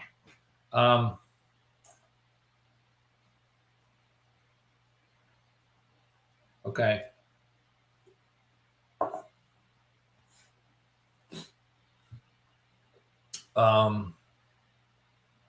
Good morning, guys. Good morning. Nice to have you with us. We're chilling. This could be the remember, the way the NFP usually trades is like the 9:30, 10 o'clock is kind of dead, and then they finally wake up and try to reestablish where they want to go. Now, the interesting thing is they clearly wanted to go higher post NFPs because there was a lot of speculation that the news is so bad that the Fed is going to cut 50. But, and I wonder, totally not out of the realm possibility, that once the hangover starts to set in, people are like, oh shit, maybe we're at a recessionary risk and growth isn't going to be there. Maybe demand isn't going to be there. You might see a drift to the downside. I have no idea. The last person in the world, you guys know, every time I make a call, it's always the wrong one, as is everybody else. Nobody can call the market in the long run. Nobody. But we can call it in the short run. So we really focus on what happens in the next 5 minutes. I could give a flying fuck what happens in the next 5 hours. But it's not out of realm possibility that we could see this whole thing unwind. We could be seeing 23,500 by the end of the day if people get sour. If it is, we'll have the signals, we'll have the setups, we'll have it all going. For now, it's just treading water. No trades for us.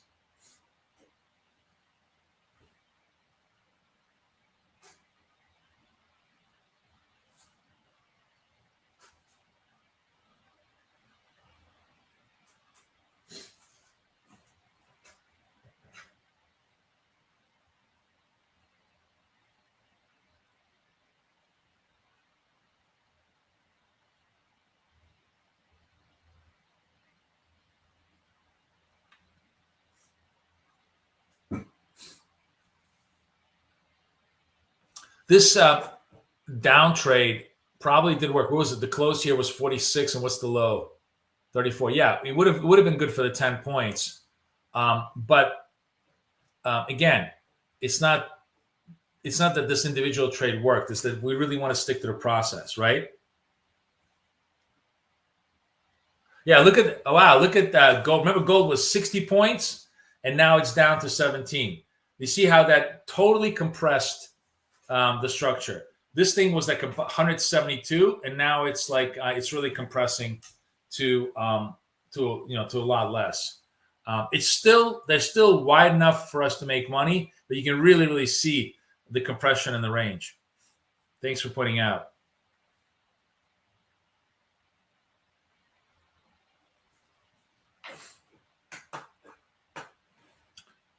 Where's the Fed expected rate change? You don't see it on the calendar. It's what you want to do is you want to look at Chicago. Let's Google this.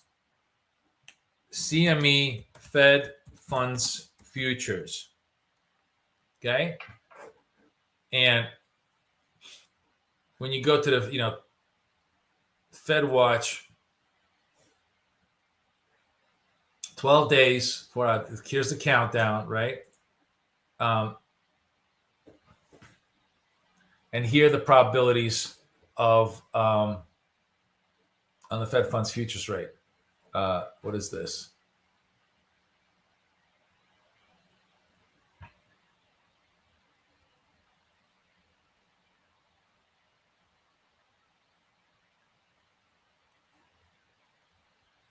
So the current rate is 425, 450.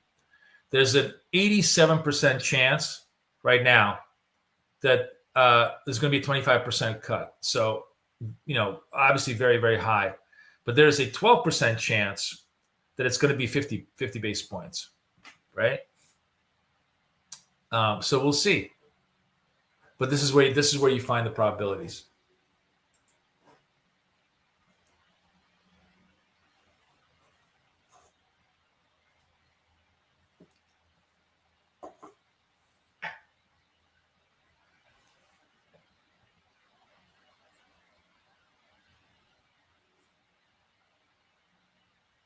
So like I said, guys, it's not a realm possibility that we could have a little bit of a hangover here after the euphoria of the open market. But everything really, really slowed down a lot, right? Everything is super, super slow now.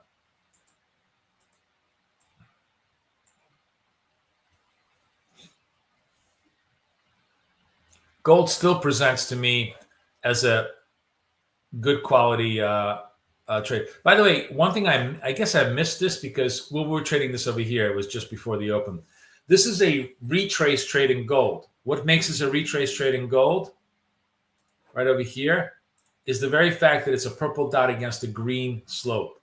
Buying here, you would have been good. You would have been buying 36.5, and the pop was all the way out to 39. So you had more than enough play to make money on that trade.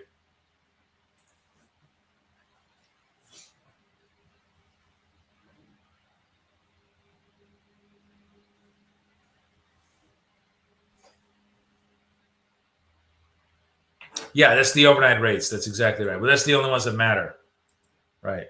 The Fed only controls the overnight rates. The Fed does not control any rates on the long side. It only controls the short rates. That's exactly right. Oh, look at this. The room, man. I didn't realize that's a lot of people trading prop. 2/3 of the room is trading prop futures. Good for you. Nice to have you guys all aboard. Say hi to us. Tell us what you're trading.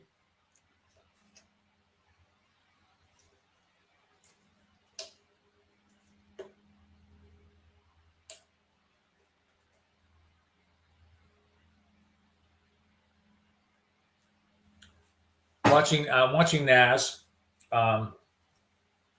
Everything is negative right now. So by negative, what I mean is the short-term slope is negative. So there's literally nothing for us to do because we don't even pay attention until until the slope turns green. That's the first indication that buyers have a modicum. Right now, the sellers have control. So sellers having control in a still uptrend move doesn't interest us a lot.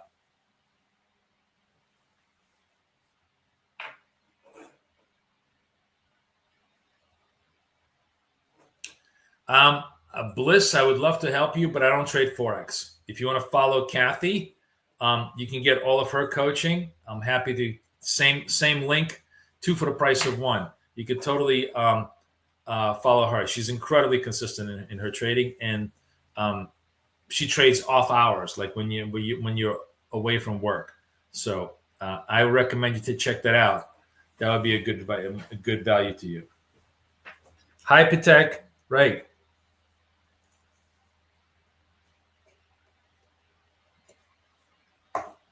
White dot, red slope. Now, is NAS gonna? This is where I'm watching. I'm watching NAS to see if it'll rally.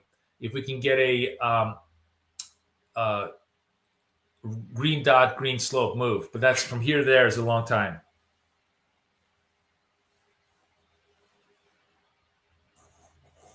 Again, I sent you the link, Bliss. Be my guest and check it out. You can also join everybody who's listening to us at very minimum.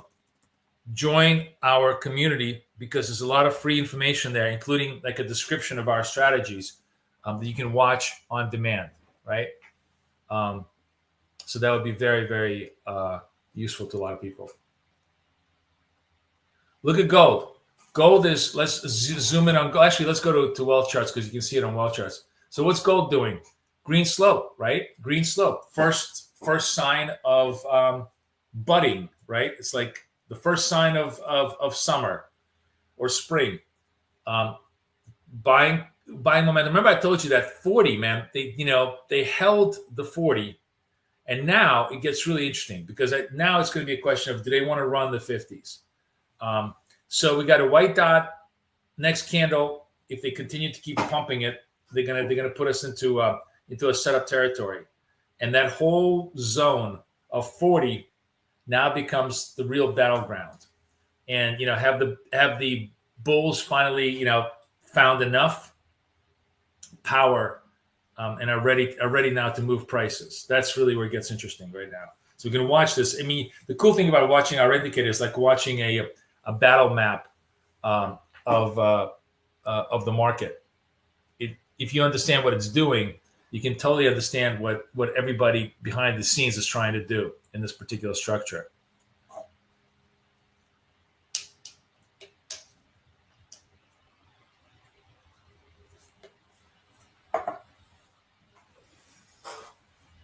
Four seconds left, white dot. Next candle, we get a green dot. We'll be in good shape to see if we can try to take it higher. Is that song?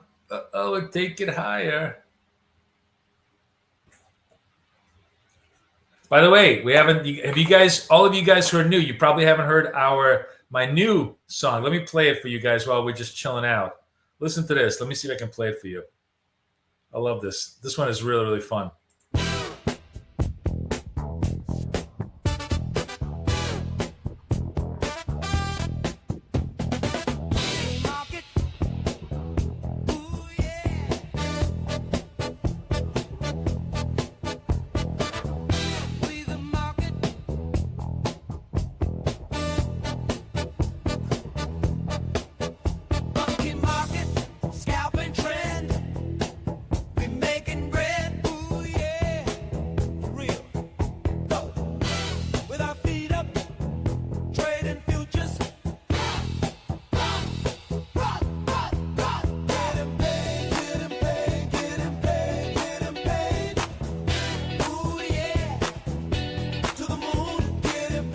Let's see if the dot holds.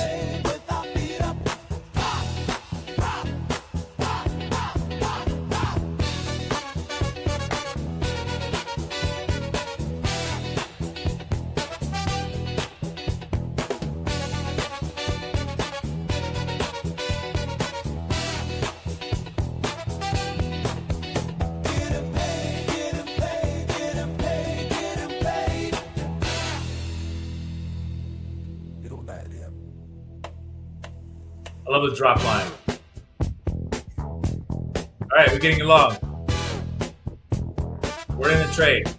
41.3, targeting 43. Let's see if they want to take it higher. Oh! Getting paid. We the money. We the money.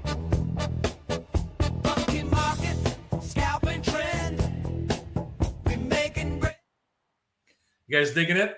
Was that fun? That was classic, like right then and there. We're getting paid.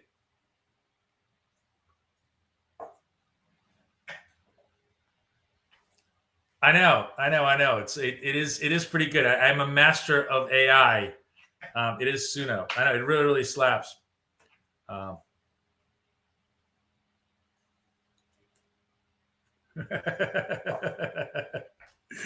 Yeah. Oh, Brittany loves it. Hi, Brittany. Where are you from? Tell us.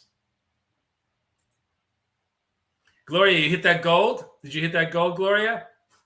Good job. I know Gloria trades gold like a banshee. Yes, I'm using Suno AI. Of course, the Russian knows all my tricks. Yes, I'm using Suno AI. But you still gotta still take. Oh, Boca Raton! We love Boca Raton.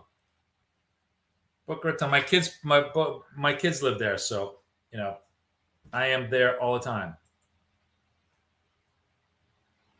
Good job. So that was like the cool thing I wanted to show you was you could literally see the market getting ready for the move, right? And one of the greatest things about the dots indicator is once you begin to read it and you begin to understand its flow, along with all the support, resistance lines. I mean, yes, people are asking me, do I trade support resistance? I don't, but you're constantly aware of them by the definition. You saw that the 40 was a clear barrier. We know that 50 is the round number, and you can just see them building for that trade. And once you can time that, boom. That was just, easy money. We the money. Yep, just blown up. We had that trade. This is our trade. We had just a great trade in gold. right? Meantime, NAS is kind of like slagging, and I'm interested to see like 10 o'clock.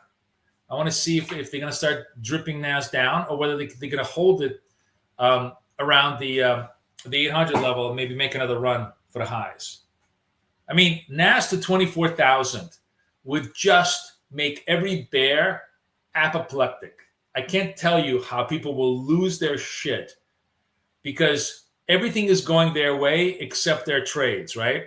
The economy is coming down, declines. People are starting to get worried about tariff costs, blah, blah, blah, and nothing is working. The market is just rolling them over, which is why, you never trade your opinion. You trade the price action. I got to zone in on this. Is this a kind of a legitimate trade? It kind of is. We have a green slope here. I'm going to take this NAS, just small size, but I'm going to take it because this is a pretty legit trade for us. It's a white dot, green dot, positive slope, positive red. We got to follow our process. It is like right at this 900 level, but if they're going to run it, this could be the same kind of a structure that we have in gold, where they're going to try to run the round numbers. So 6, 5, 4, 3, 2, 1, 3, 2, 1, long. All right, we're long.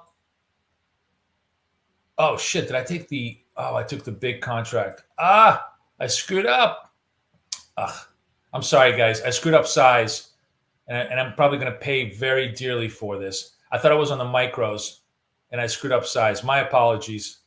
That's going to sting if I get it. But here's, I'm going to show you what we're going to do if this thing goes against me. This is why we trade with a couple of accounts, because if this account gets hurt, I'll just go to the next account. I was focused on the setup, and I didn't look at the fact that I was trading NQs instead of MNQs. That is going to that was a big risk, unnecessary risk. But you see me fuck up like everybody else. That's why we have multiple accounts.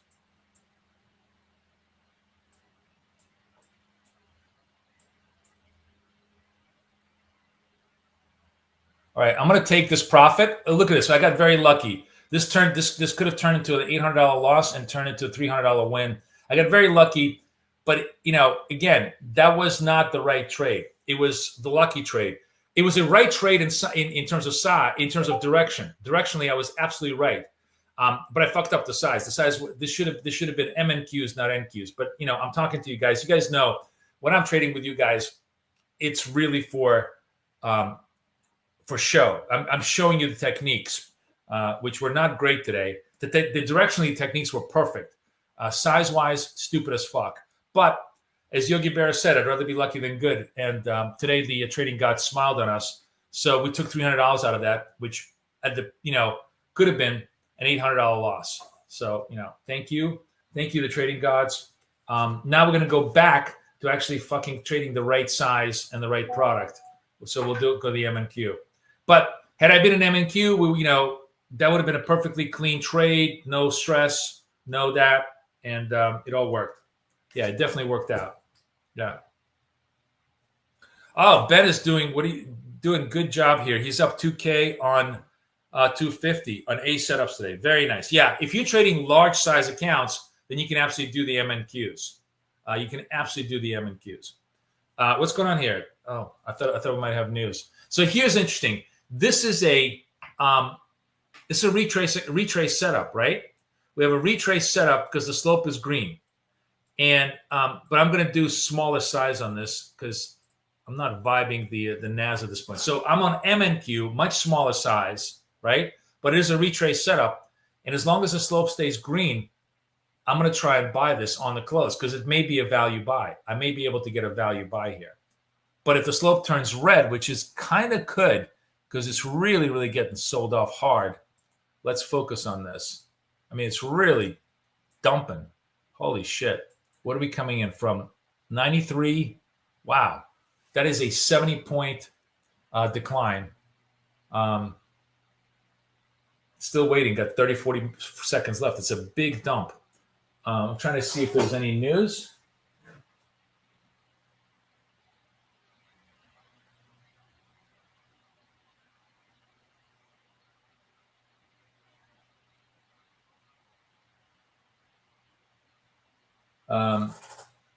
No, nothing. 13, 14, waiting patiently.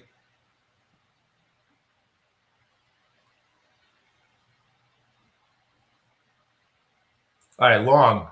Oh, it went away. No trade, no trade, no trade. The whole dip went away. So like if you kind of anticipated it, you would have been, you actually would have been good. But that's not the point. We're not supposed to anticipate the trade. But that was kind of a, if you bought it over here, you naturally made money because on the retrace. But now it's no trade. Now like, flag on the play, no trade, reset. Yeah, I don't know what the big dip was. Looks like it was just selling. It doesn't. I trying to see if there's any headline news, but I don't see any headline structure here.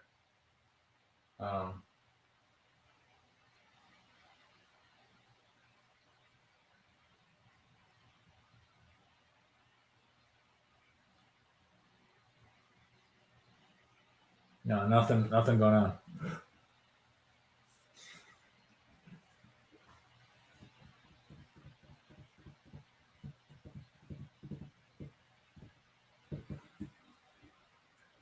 Okay.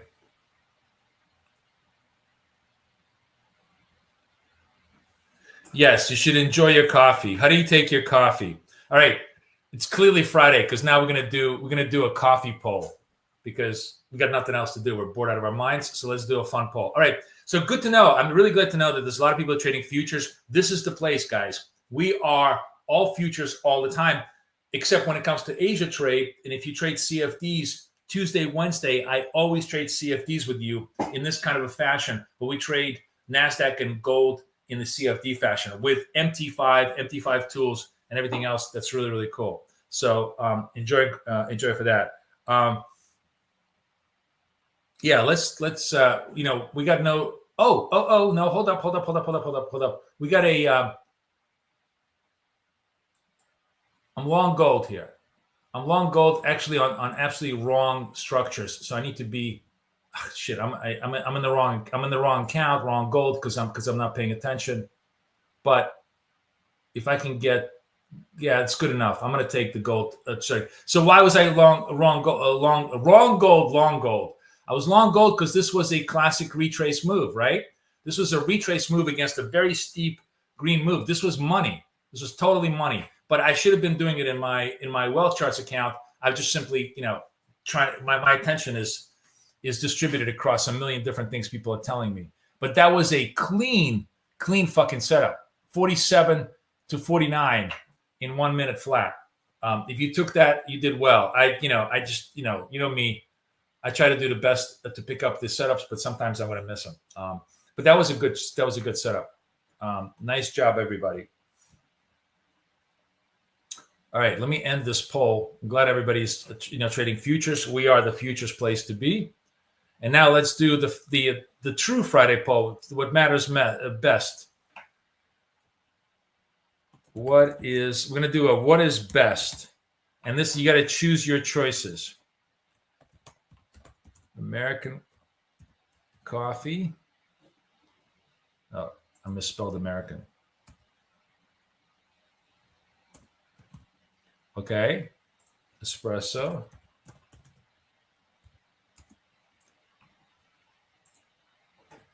Cappuccino. I don't know how to spell cappuccino, but you get the idea.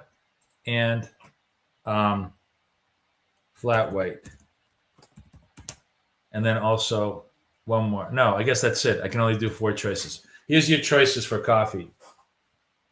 Holy shit, what a great pop that would have been. That was such an easy retrace trade, right?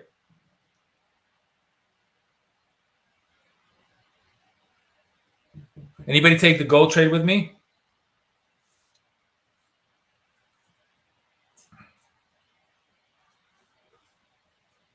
Latte. I know. Karen, I ran out of choices. I knew you were going to tell me latte.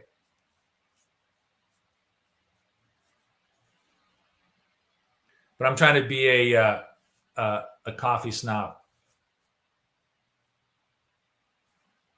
Actually, the really, really proper trading poll for the day today. This is going to be my next question of the day. We're going to do one last question of the day today.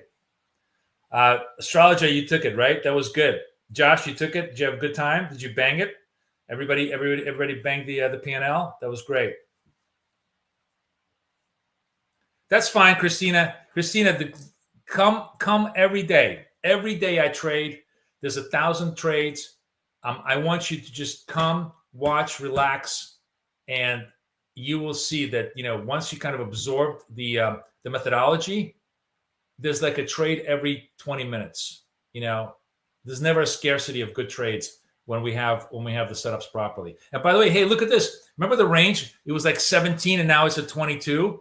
Like, this is completely confirming our NASDAQ sucks balls, right? Look at NASDAQ. Look at the contraction. Went from like 170 to 85. NASDAQ is showing us that it's not really in any kind of a explosive mode. But gold is. Gold is money.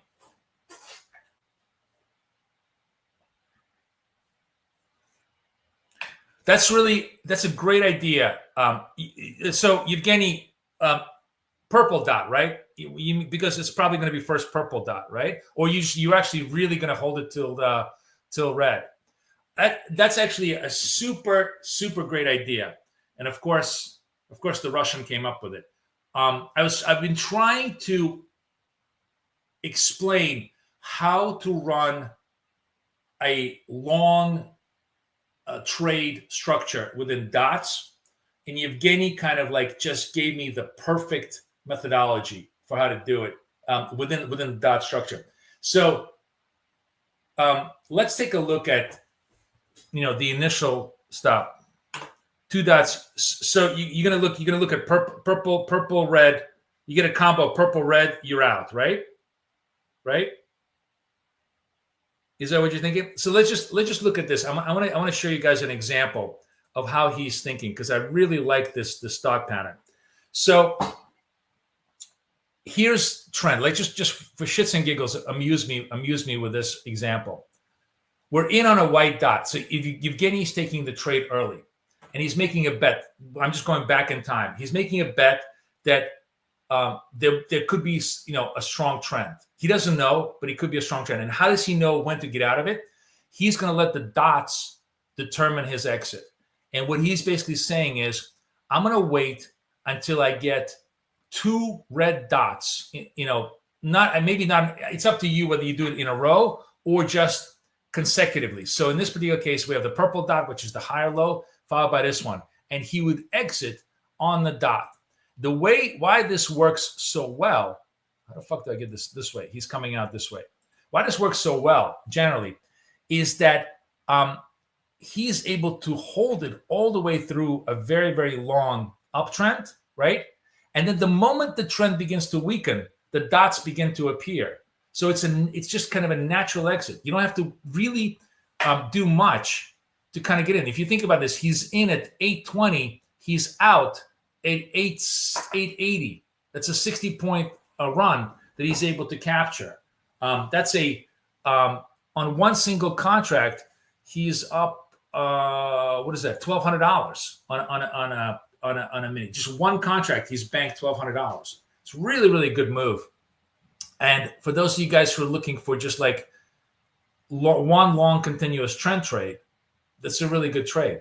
Same example. Let's take a look at the same type of idea, and you can change your exit rules to how you want, right? Obviously, this is a pop, so it's really really kind of hard. And you will get a lot of maybe short exits, right? So you're in on a white dot here, and you're out is essentially at flat over here. You're going to be out at flat over here. That's fine. But because you're not always going to get that extension. But on the other hand, the next move, he's in over here at 31, right? And he's waiting. He's going to just see how far this goes. This may go to 70 before he's out. Until he gets a red dot over here, he's not moving. And that's a really, really good structure, because when you're wrong or when you're flat, you're just kind of flat. And when you're right big. And that's the kind of trades that a lot of people like to do. It's not the trades that I do, because I like to trade consistency. But the people who want to go for big money, this is a big money trade using dots as a structure. Christina, this is a proprietary indicator that is only available to anybody who is a member of my coaching. The link is right here. I'm just put it over here. So if you want to join my coaching, the deal is very simple. You get the indicator, you get Kathy's coaching as well, and I buy you a free Apex Trader prop account. So not only do you have my coaching for 6 months and you get the indicator for 6 months, but you get to trade. I give you a free account. So it's a very, very good deal.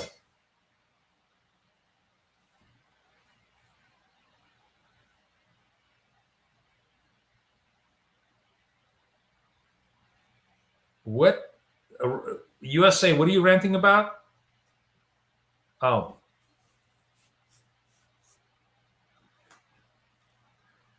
Pigs get fat, hogs go to slaughter. Yes.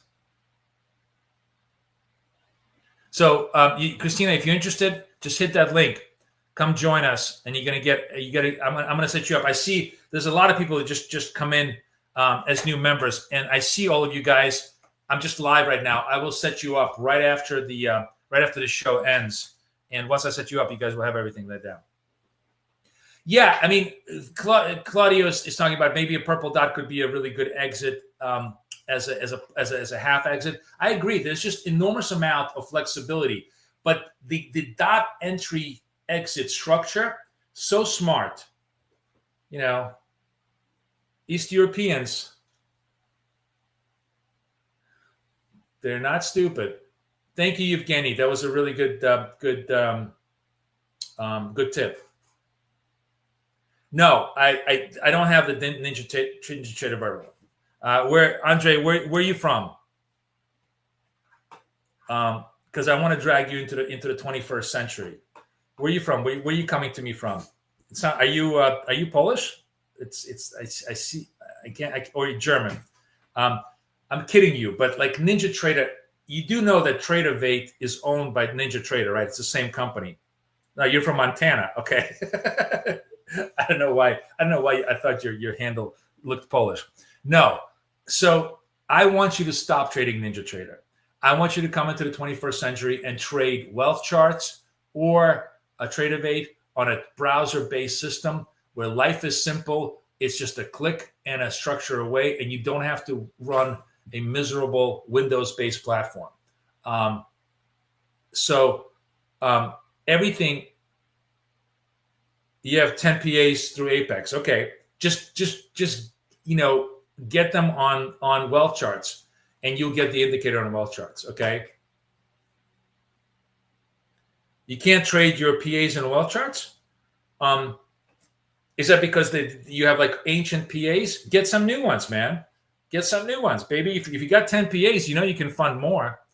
But anyways, you can trade on wealth charts or you can trade on TradeOvate, which will integrate with TradingView, and you get the indicator. Yeah, I understand. I mean, legacy always sucks. So just do that, man. I'm telling you, your life will change.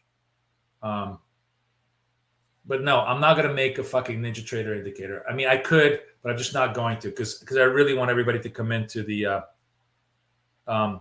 a PA is what I have. It's a funded account. In Apex, a eval account is defined like this, and a funded account is defined like this. PA. These are all funded accounts. Personal account. It stands for personal account. That's all it is. It's just a nomenclature. These are, by the way, my fundeds, right? Look at my switching around. Switch to do-si-do and do your switch, right?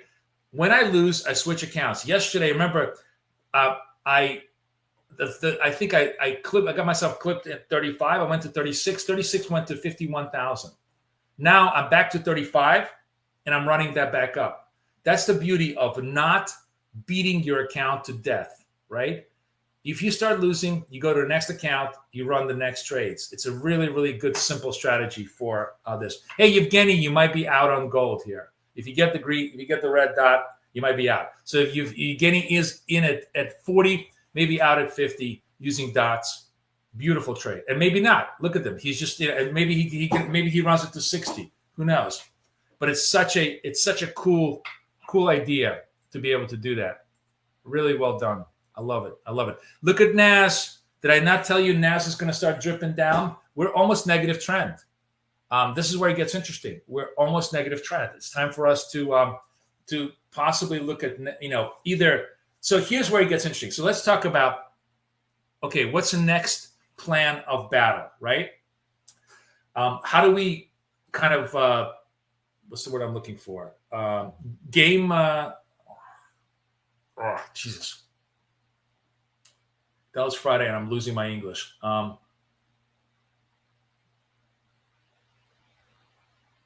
forgot the term for when you plan out a plan of action, a game plan of action.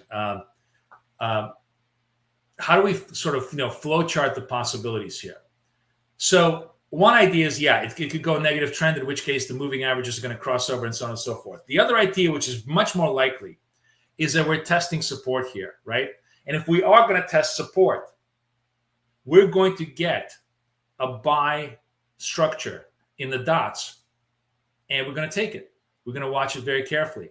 So what would a buy structure in the dots look like? It would look like a white dot, a slow build, a green slope, and a green burst. If we get that kind of a structure, we're going to move back to the 850s, maybe 900s. So we'll see. Looks like they're dripping it lower. It's kind of hard to hold it up. Try French. What the fuck is the term? I can't believe I'm forgetting the term.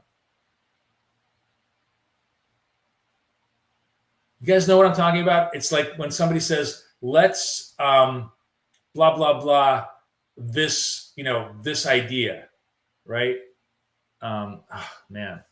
And you basically running through various possibilities of what could happen,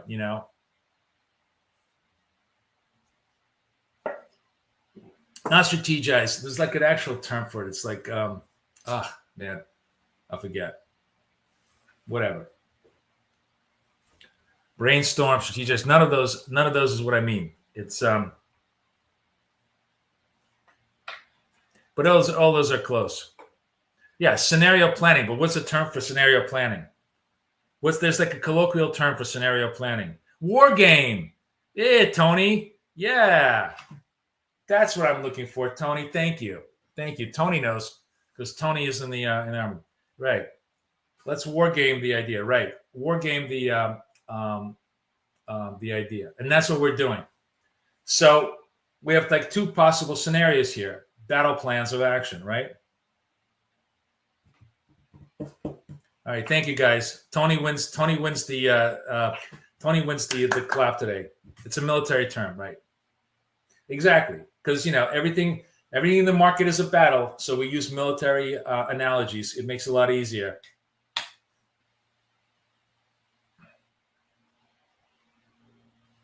So here we are. NAS is clearly slipping low, but still holding bid. And this is the key thing. The next 3 or 4 candles are going to tell us if the buyers want to make a second stand here, or they're going to get crushed. You're out of your trade, right, Evgeny? Are you out of your trade around 48, 49s? Update us and give us entries, exits, because now I'm jealous because you had a great trade.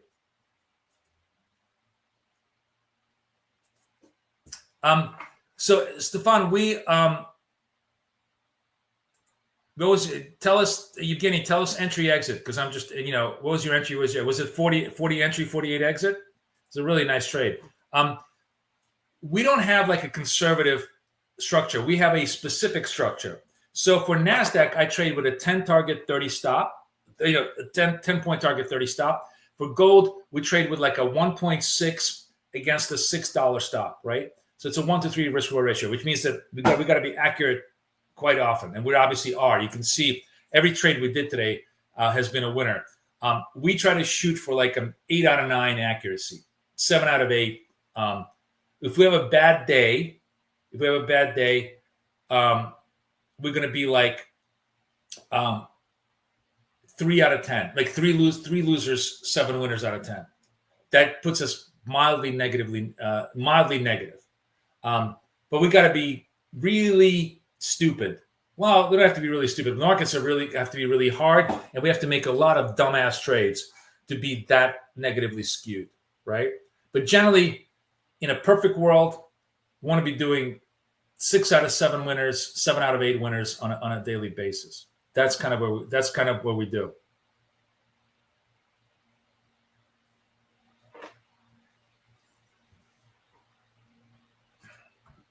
Wow. Welcome aboard. I got to tell you, I am shocked that there are so many people who are trading from across the world, because I would have thought that, this is only like an OECD activity.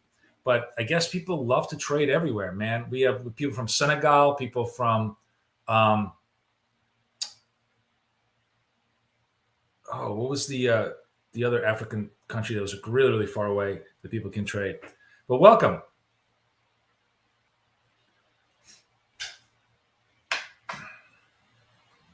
Oh, cool. See, so Evgeny is actually trading this on dollar yen on the MT5, which is really good. Very smart, very smart. I really like it. Yes, the wealth chart has a simulator. The very cool thing, let me show you, for those of you guys who want to trade wealth chart simulator, great structure. I'm just looking to see if I have a setup here. I don't have a setup. Okay. So here's what you do. You go to, let me show you. I'm just going to log into wealth charts, right? So I'm going to log into wealth charts. Log in. But instead of Apex Trader funding, I'm going to go to wealth charts paper trading right over here, right? And then you can log into paper trading. And now you can do everything I'm doing on a paper trade basis. And that's a great way to start. It's a great way to learn, great way to start. We're, by the way, 3650. As I said, they're going to run the 50s. They ran the 50s. It's great to trade news days, man. News days are just so cool. When you get real news and you combine that with a dot action, it's awesome because you can totally see the whole battle plan. You can see the whole trading action take place in front of you.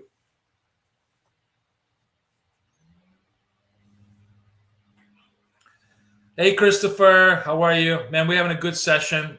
Definitely today's session is really worth watching on demand. Bring your friends, have them watch it over the weekend, and have them come in and join us on Monday, Tuesday. We're going to do this over and over and over again. There's a lot of people in the room here. I'm loving it. I'll chill with you guys for another 10, 15 minutes. We'll see. Let's see if we can get a sell signal in NAS. So now NAS is negative bid. Now we have a legitimate reason to try to look for short ideas in NAS, and we'll see. We'll see if they play themselves out.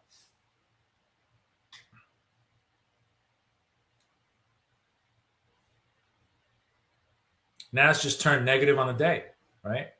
15, 20 points. Now, if you were trading like Evgeny and you were like, you know what, Boris is right. Maybe we're going to get a decline in NASDAQ. You could have been short. The equivalent of being long from the white dot is being short from the purple dot, right? You kind of position yourself, and now you're just milking it. Now you're just milking the trades using the dots. So really, it's a much better trend structure than what I have in BFF. So I think I'm really going to update all that. I'm going to update that based upon the dot structure and just make that a much better indicator. Yes, and PPI, what is it? PPI is Wednesday, right? It's not like, honestly, at this point, it's really not going to matter that much But we will. But I think we're going to do Marathon Wednesday on against PPI because it's always going to be good to trade the news. Excuse me.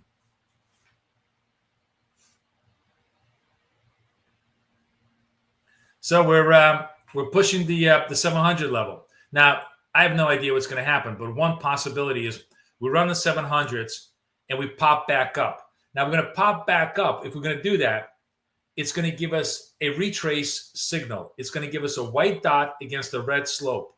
And we're going to try and take that as a possible trade. Okay? We're going to see if we can make that play and make that work.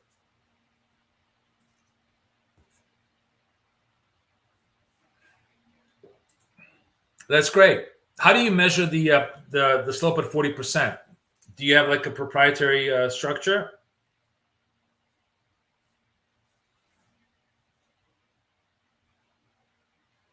You mean more like a dumpster fire, right? Not a fire. It's not being lit. It's being torched, right?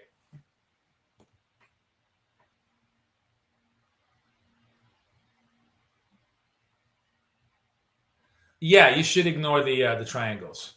They're kind of like they're good signals, but they're legacy signals. And actually, who was it? GFAS was asking me about this. These are Christmas tree signals, which we trade, and I don't like that setup anymore. Like it's fine, you could trade it, but you notice I took the Christmas tree off, just because I only want to trade the absolute highest probability setups. We don't need 1,000 ways to enter the market. We only need one or two to be really good. And what I'm looking for is one or two of the best. One or two of the best. So white dot, green dot, purple dot, red dot is the best, and then the retrace is the second best. So let's play that. Let's not get any fancier than that.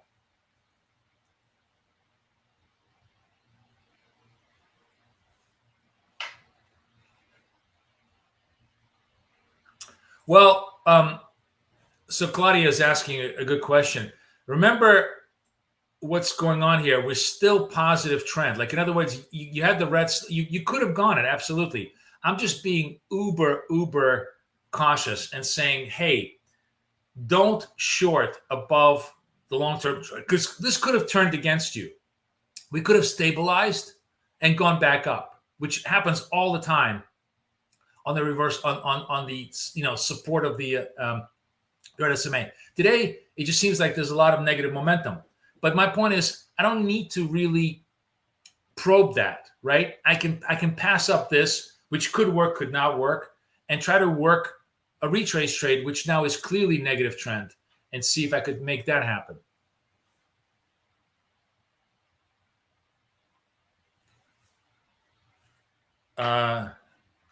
Daily Forum, what's going on here? We got to totally ban this guy. Jesus Christ. Who the fuck is that?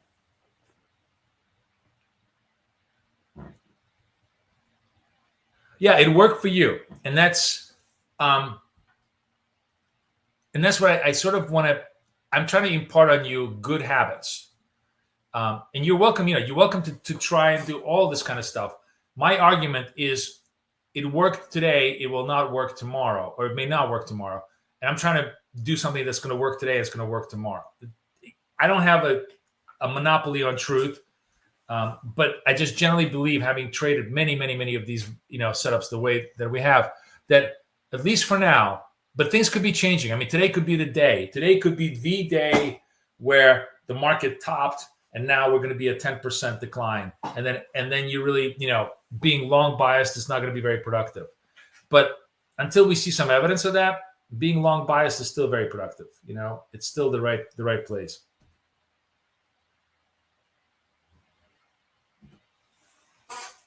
No white dots so far in NAS. We're just, we got to be very patient.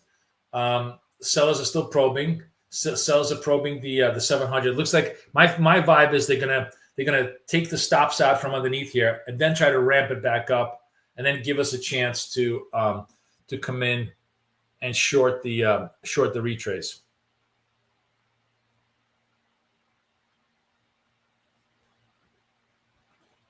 What is your back test say? Excuse me.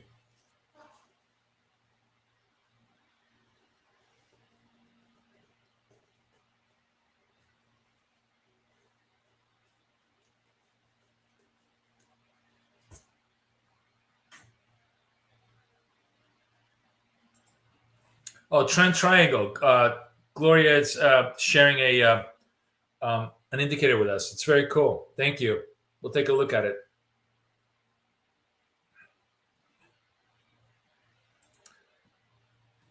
So Chris is talking about a 1.5 profit factor for 6 months. That means for every dollar that you risk, it has a potential to make $1.45, which is a very good profit factor. One last thing. I showed this to you guys before. Let me see if I can find it. Just bear with me a sec. All right. This is totally made by ChatGPT. This is my real personal account, AMP Futures. Horrible data.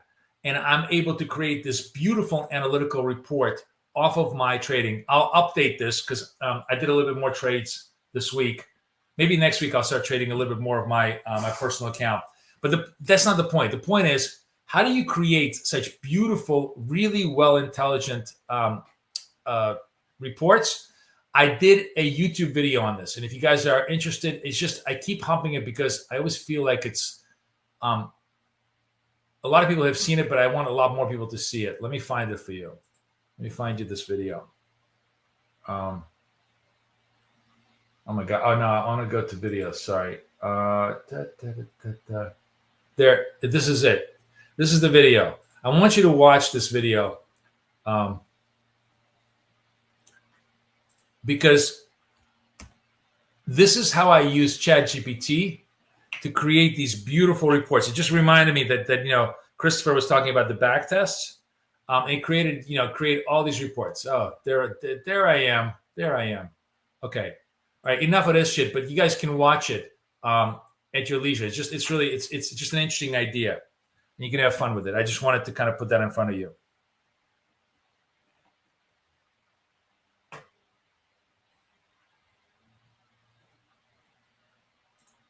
Cool.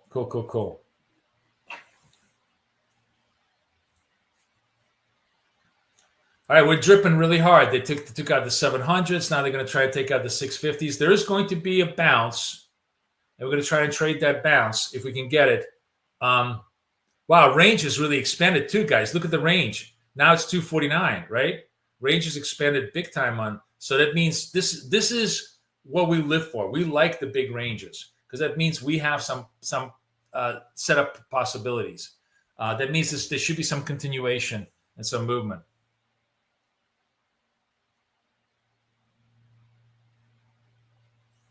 Yeah, the very simple reason, XLB, is it's just not part of. I didn't have a setup, or I didn't have the setup of the way what I'm doing. I'm only taking the absolute highest probability, juiciest setup at the start of trend. Right. In this particular case, we have to have a negative trend. It started over here, but that's positive trend, and I have a rule that I don't take shorts above the long-term moving average. Of course, I'm going to be wrong when it breaks the moving average. Of course, it looks really, really great in retrospect. But I have that rule for a reason, because most of the time, NASDAQ is a buy-only trade. And you only want to trade NASDAQ to the short side when it actually breaks the moving averages, when it actually shows you definitive weakness. Today is a perfect example where that wouldn't, you didn't need to have that strict rule. But I have that strict rule for a reason, because it's not just about today. It's about tomorrow. It's about the next day. It's about having the highest probability of trade. But yeah, you could absolutely have traded this continuously. That's the beauty of dots. Dots can be made anything you want them to be. And as you can see, many people in the room are trading them in a very unique fashion, very different from me, with great amount of success, because it's just a matter of understanding what they're all about and how you can interpret them to the best of your skill set. Good night, Josh. Have a good night in Perth. Enjoy.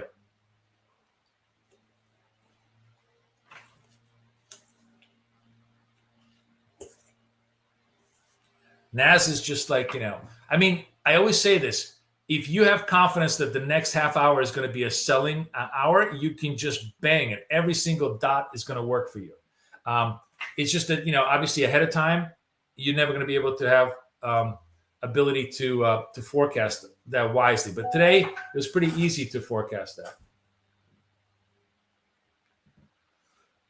that. I'm just trying to be very, very patient. I'll hang with you guys for a couple of more minutes just to see if we can get that retrace trade, just to show you the final component of what we've done. Because we took a lot of very, very good trades today already, but they've all been proper patient trades. So what we need to see now, in order for us to establish a reasonable short, is we need to see a white dot candle against a red slope. That would suggest to us that that's a retrace trade that we could short. Yeah, degenerate slope is working like a charm. Degenerate slope, which is a euphemism for like us just hitting every single red dot or green dot when it goes up, is essentially us trading on the supposition that news is going to create durable trend. Durability of trend gives us winning trades all the time, because the whole instrument, the whole indicator is set up for trend conditions, right? Wow, holy shit, look at this. 264 point range, really, really big range. And we're just like, we can't even get a white dot. Can a brother get a white dot? Not at all, man. I can't even lift a buyer here. So I'm just staying very, very patient here.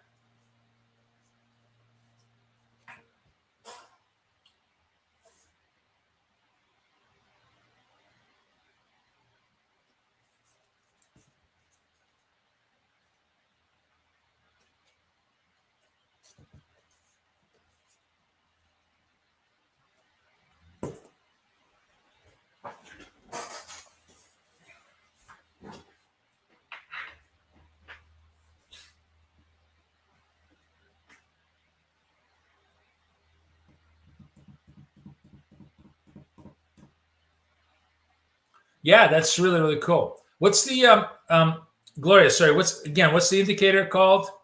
Triangle what? Let me see if I can find it.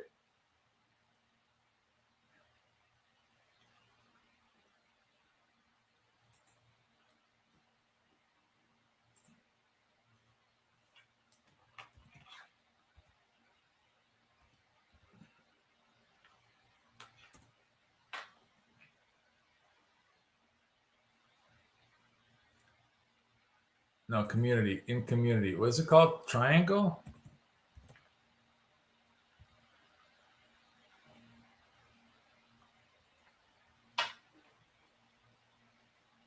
Oh, here's community. Triangle. Trend angle. Trend angle. Okay, let's see if we can find it. Oh, here it is. By Mezor. All right, let's put this into our favorites. Which one? Trend angle by Mezor or by the Peaceful? Which one should I get? This one? Do I have the correct one? Is this the one that I have that's correct?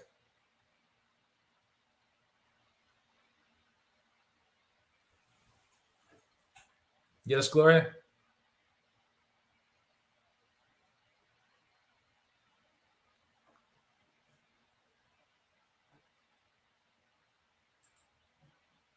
All right, let's go to indicators of my favorites.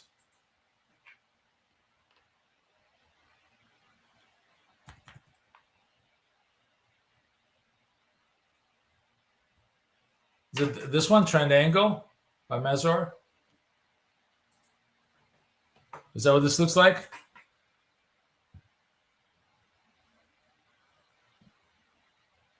No, this is a trading view only structure.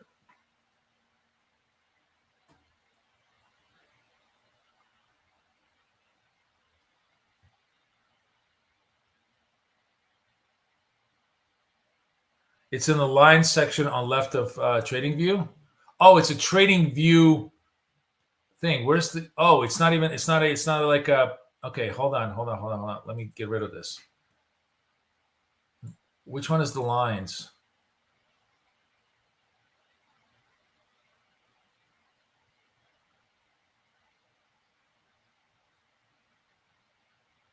This one? Trend angle. Oh, there we go. Oh, it's the TV base one. Okay. And then what do we do? Oh, you just apply it to the slope. Oh, this is really cool. You just apply it to the slope, and that's how you get the value. That's kind of cool.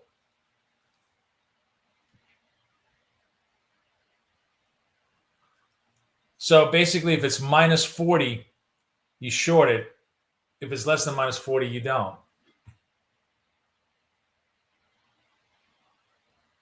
And how do you calculate it against the 200 SMA? This is your other tangent. Is that what you do? Oh, that's cool. That's kind of really cool.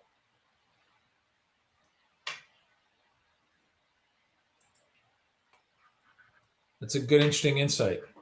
All right, I'm still waiting, guys. I'm still waiting patiently for NASDAQ to start to rally a little bit. We did finally find support around the 620 ahead of the 600 level.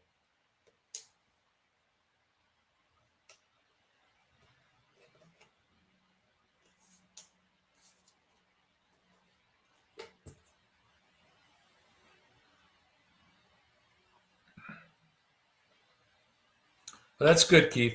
I'll fool around with it. I'll fool around with it over the weekend. Wow, no respite for the weary here. This thing is just not really popping.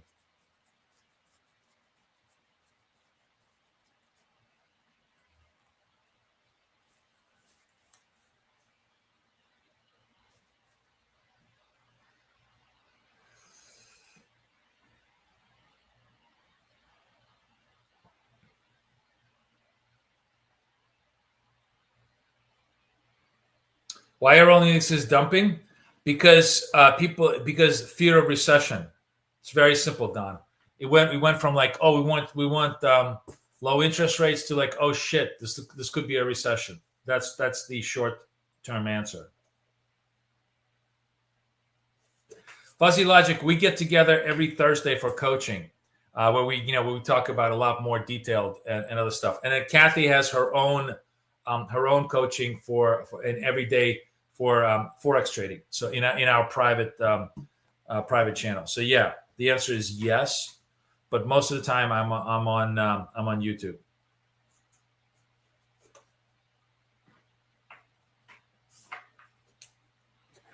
All right, look at this. Do we have a white dot? We're getting close. All right, let's get big. Let's get big. Let's see what we got here. Maybe we pop. I'm waiting for this thing to. Jesus! Wow. The bulls can't get it up. The bulls are like the Bill Belichick of trading today. That's a very, very American joke for all of you guys out there. But tell me that's not funny. Tell me that's not funny.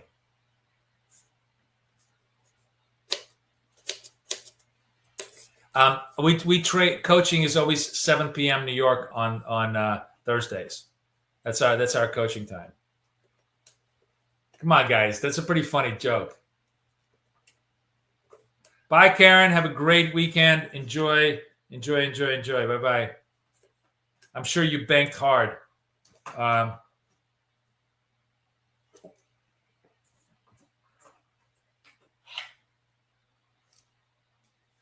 The Bulls are doing a Bill Belichick. Come on, that's pretty funny.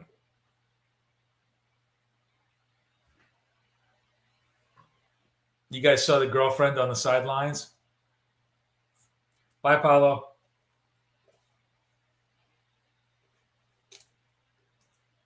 All right, watching.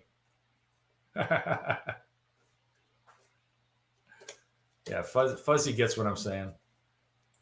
Oh,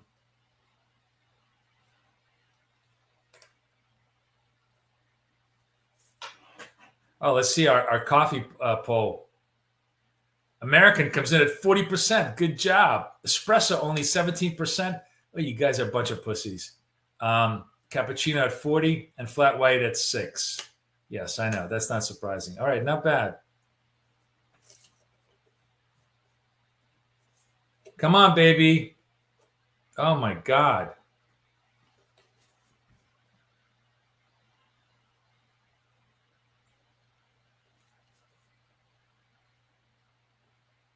Now I'm like, ugh, now it's going to just do a white. Now it's going to do a V-shaped return, and we're going to get stuffed.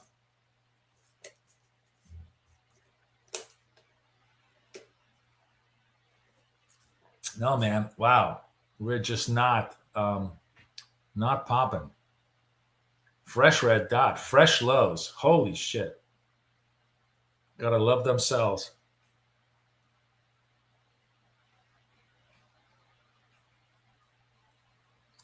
Oh, it's been, it's a hard question to answer, Evgeny, because like that's been around for in one version or another for a couple of years, but we really, really refined it last year and really refined the entry techniques this year. So it's been pretty new, actually.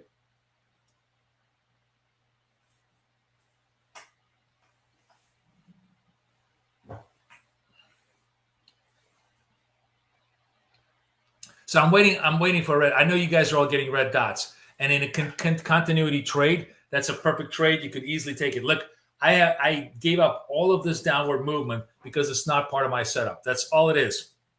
It's just not part of my setup. It's not that it wasn't a great setup and you could have traded this. You could have really made a big ton of money.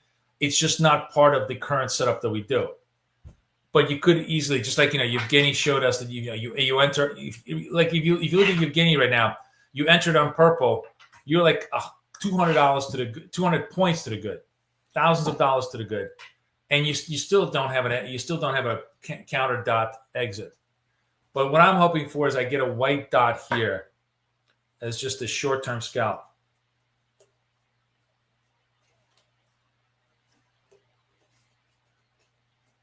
All right, Gloria, I see everybody's having a side discussion about the slopes. I'll leave it to you, all of you geometry geeks.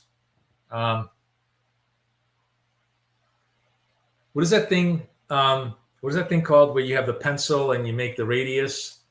We used to do that in grade school. What the hell is that called?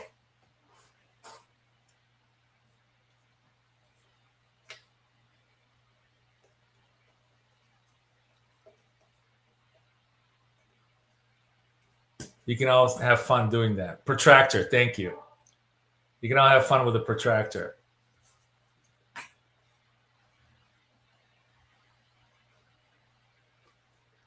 Which for me would be almost as fun as going to a proctologist.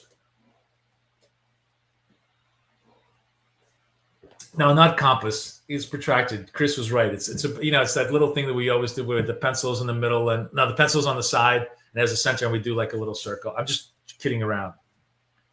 Oh man, guys, we're taking the 600. There's just literally no opportunity to get into this trade. We just have to just sit on our hands and watch it. Watch all this thing play itself out.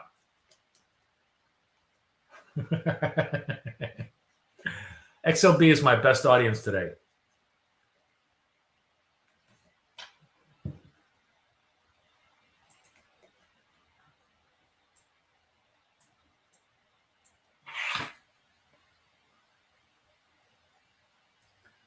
Gold really also came back. All the risk trades are coming back. Market getting the hangover, the NFP hangover. That's what we're having. We're having a little bit of NFP hangover.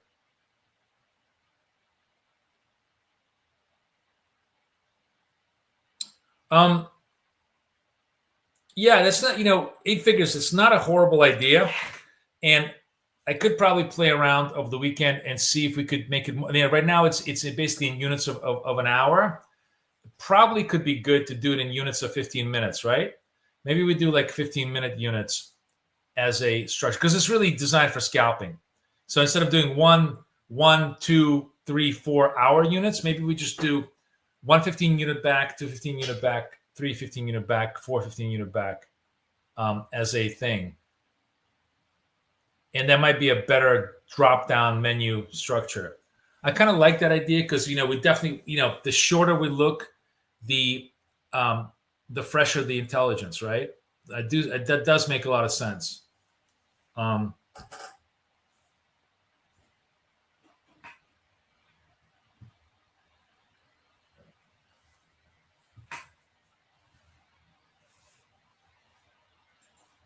Yeah, that's what it is. We get a move for 45 minutes. It's just total money. It's just not the money that I'm taking today. I took other money, but absolutely, this is really good. All right, do we get a white dot? Can I get a hallelujah? Can I get a white dot over here? Can we get a little bit of a pop on NAS? My only concern about this is we are so fucking oversold that we can just do a V-shaped move here.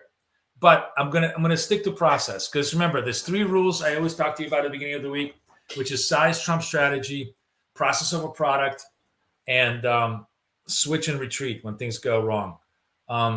Still, these are the best rules that have kept me alive. Fuck me, I can't even look at this. It teased us and it came back down. All right, we'll stay patient.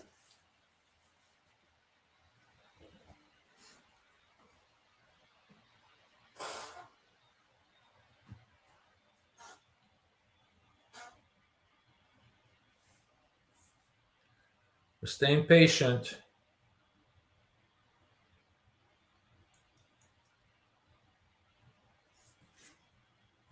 Wow, 45 minutes and just like nothing going on. Usually we have so many good trades, but that's fine. Oh, Goldie. Okay, let's go to wealth charts. Okay, because let's just give ourselves a little possibility. So Goldie turning green, got a white dot. We got a white dot, green dot. That's a pop for us. Trend is still positive. Gold obviously net positive, much more net positive than NASDAQ is. Let's see if it works.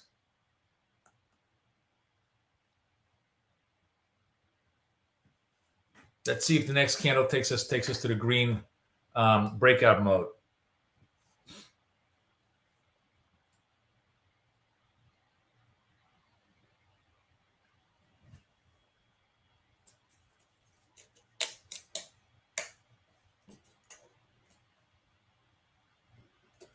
$1.45 on the clock. Switch over to NAS just to see what's going on over there. Do we have our NAS is still in the dumps? Actually, what? We'll go this way. We'll go full here, and then we can just kind of switch around.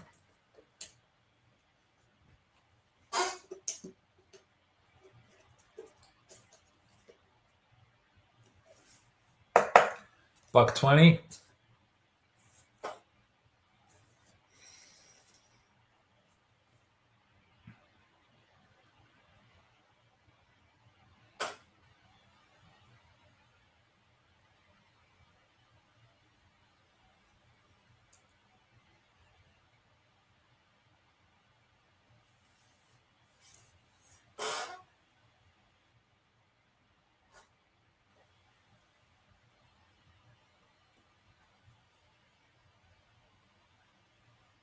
$45 seconds left on the clock. Gold still holding bid. NASDAQ is just a endless sell, endless sell. Let's see, can gold hold the bid here?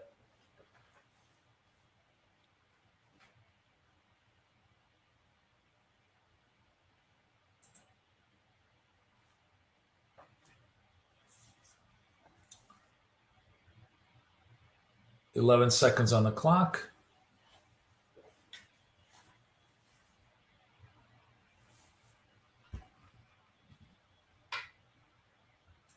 All right, long. We're long at 38.2. Let's see if it wants to do anything.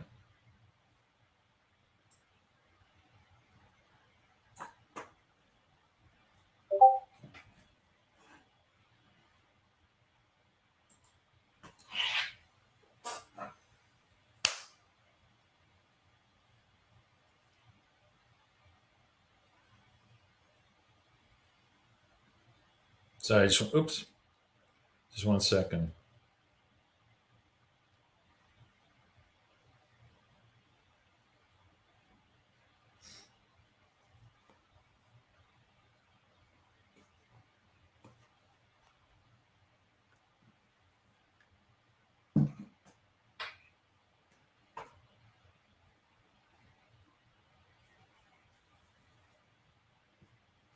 Oh, where's NAS? Oh, NAS is still crawling down. Now it's like Moby Dick. Now this white dot is like my Moby Dick. I need to have it just to see if I can get the trade off.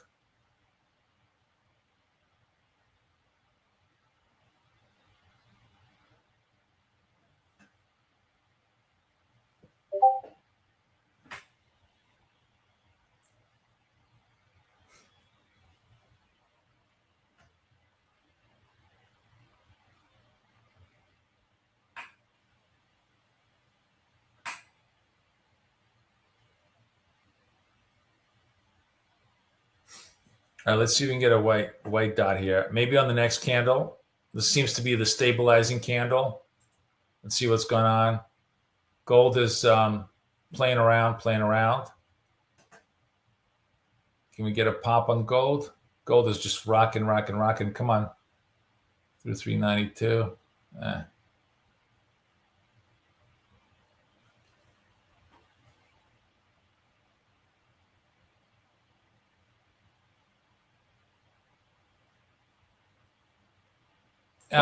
Anyway, gold gets done. Now we look to NAS. NAS still not doing it. All right, the boss is yelling at me because I got to go do actual business shit, which I hate. So no opportunity to do the white dot, but they'll come. Don't worry, it'll be there. I'll leave it to you guys. Great session today. Every trade a winner. We hit everything around.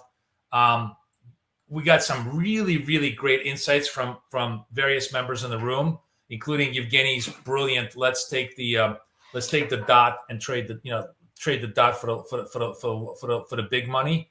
I call it the big money trade, which by the way is still going. Like, I mean, it's a ridiculously big money trade if you took this dot. And yeah, it happens maybe once every 2 or 3 days, but those 2-3 days really pay out. So I'm glad you guys are all enjoying it. I will see everybody Monday, right? Everybody have a great day. I guarantee you, the moment I go off the air, the fucking thing is gonna give us signals. But that's just Murphy's rule of trading, Murphy's rule of law. I'll leave it in your hands. Great session today, guys. Again, I'm gonna leave you Apexes. Apex is over there. But if you want coaching, get in there. I'll get you the indicator today. Everybody who signed up today, I'm doing it right now. I'm gonna fulfill you right now. So don't delay. Go out there, get the coaching for 6 months. I'll get you the indicator, and you'll be ready to go. All right, and just as I'm signing off, here we go with the white dot. I'll leave it to you guys. Have a great time. Everybody enjoy. Take care.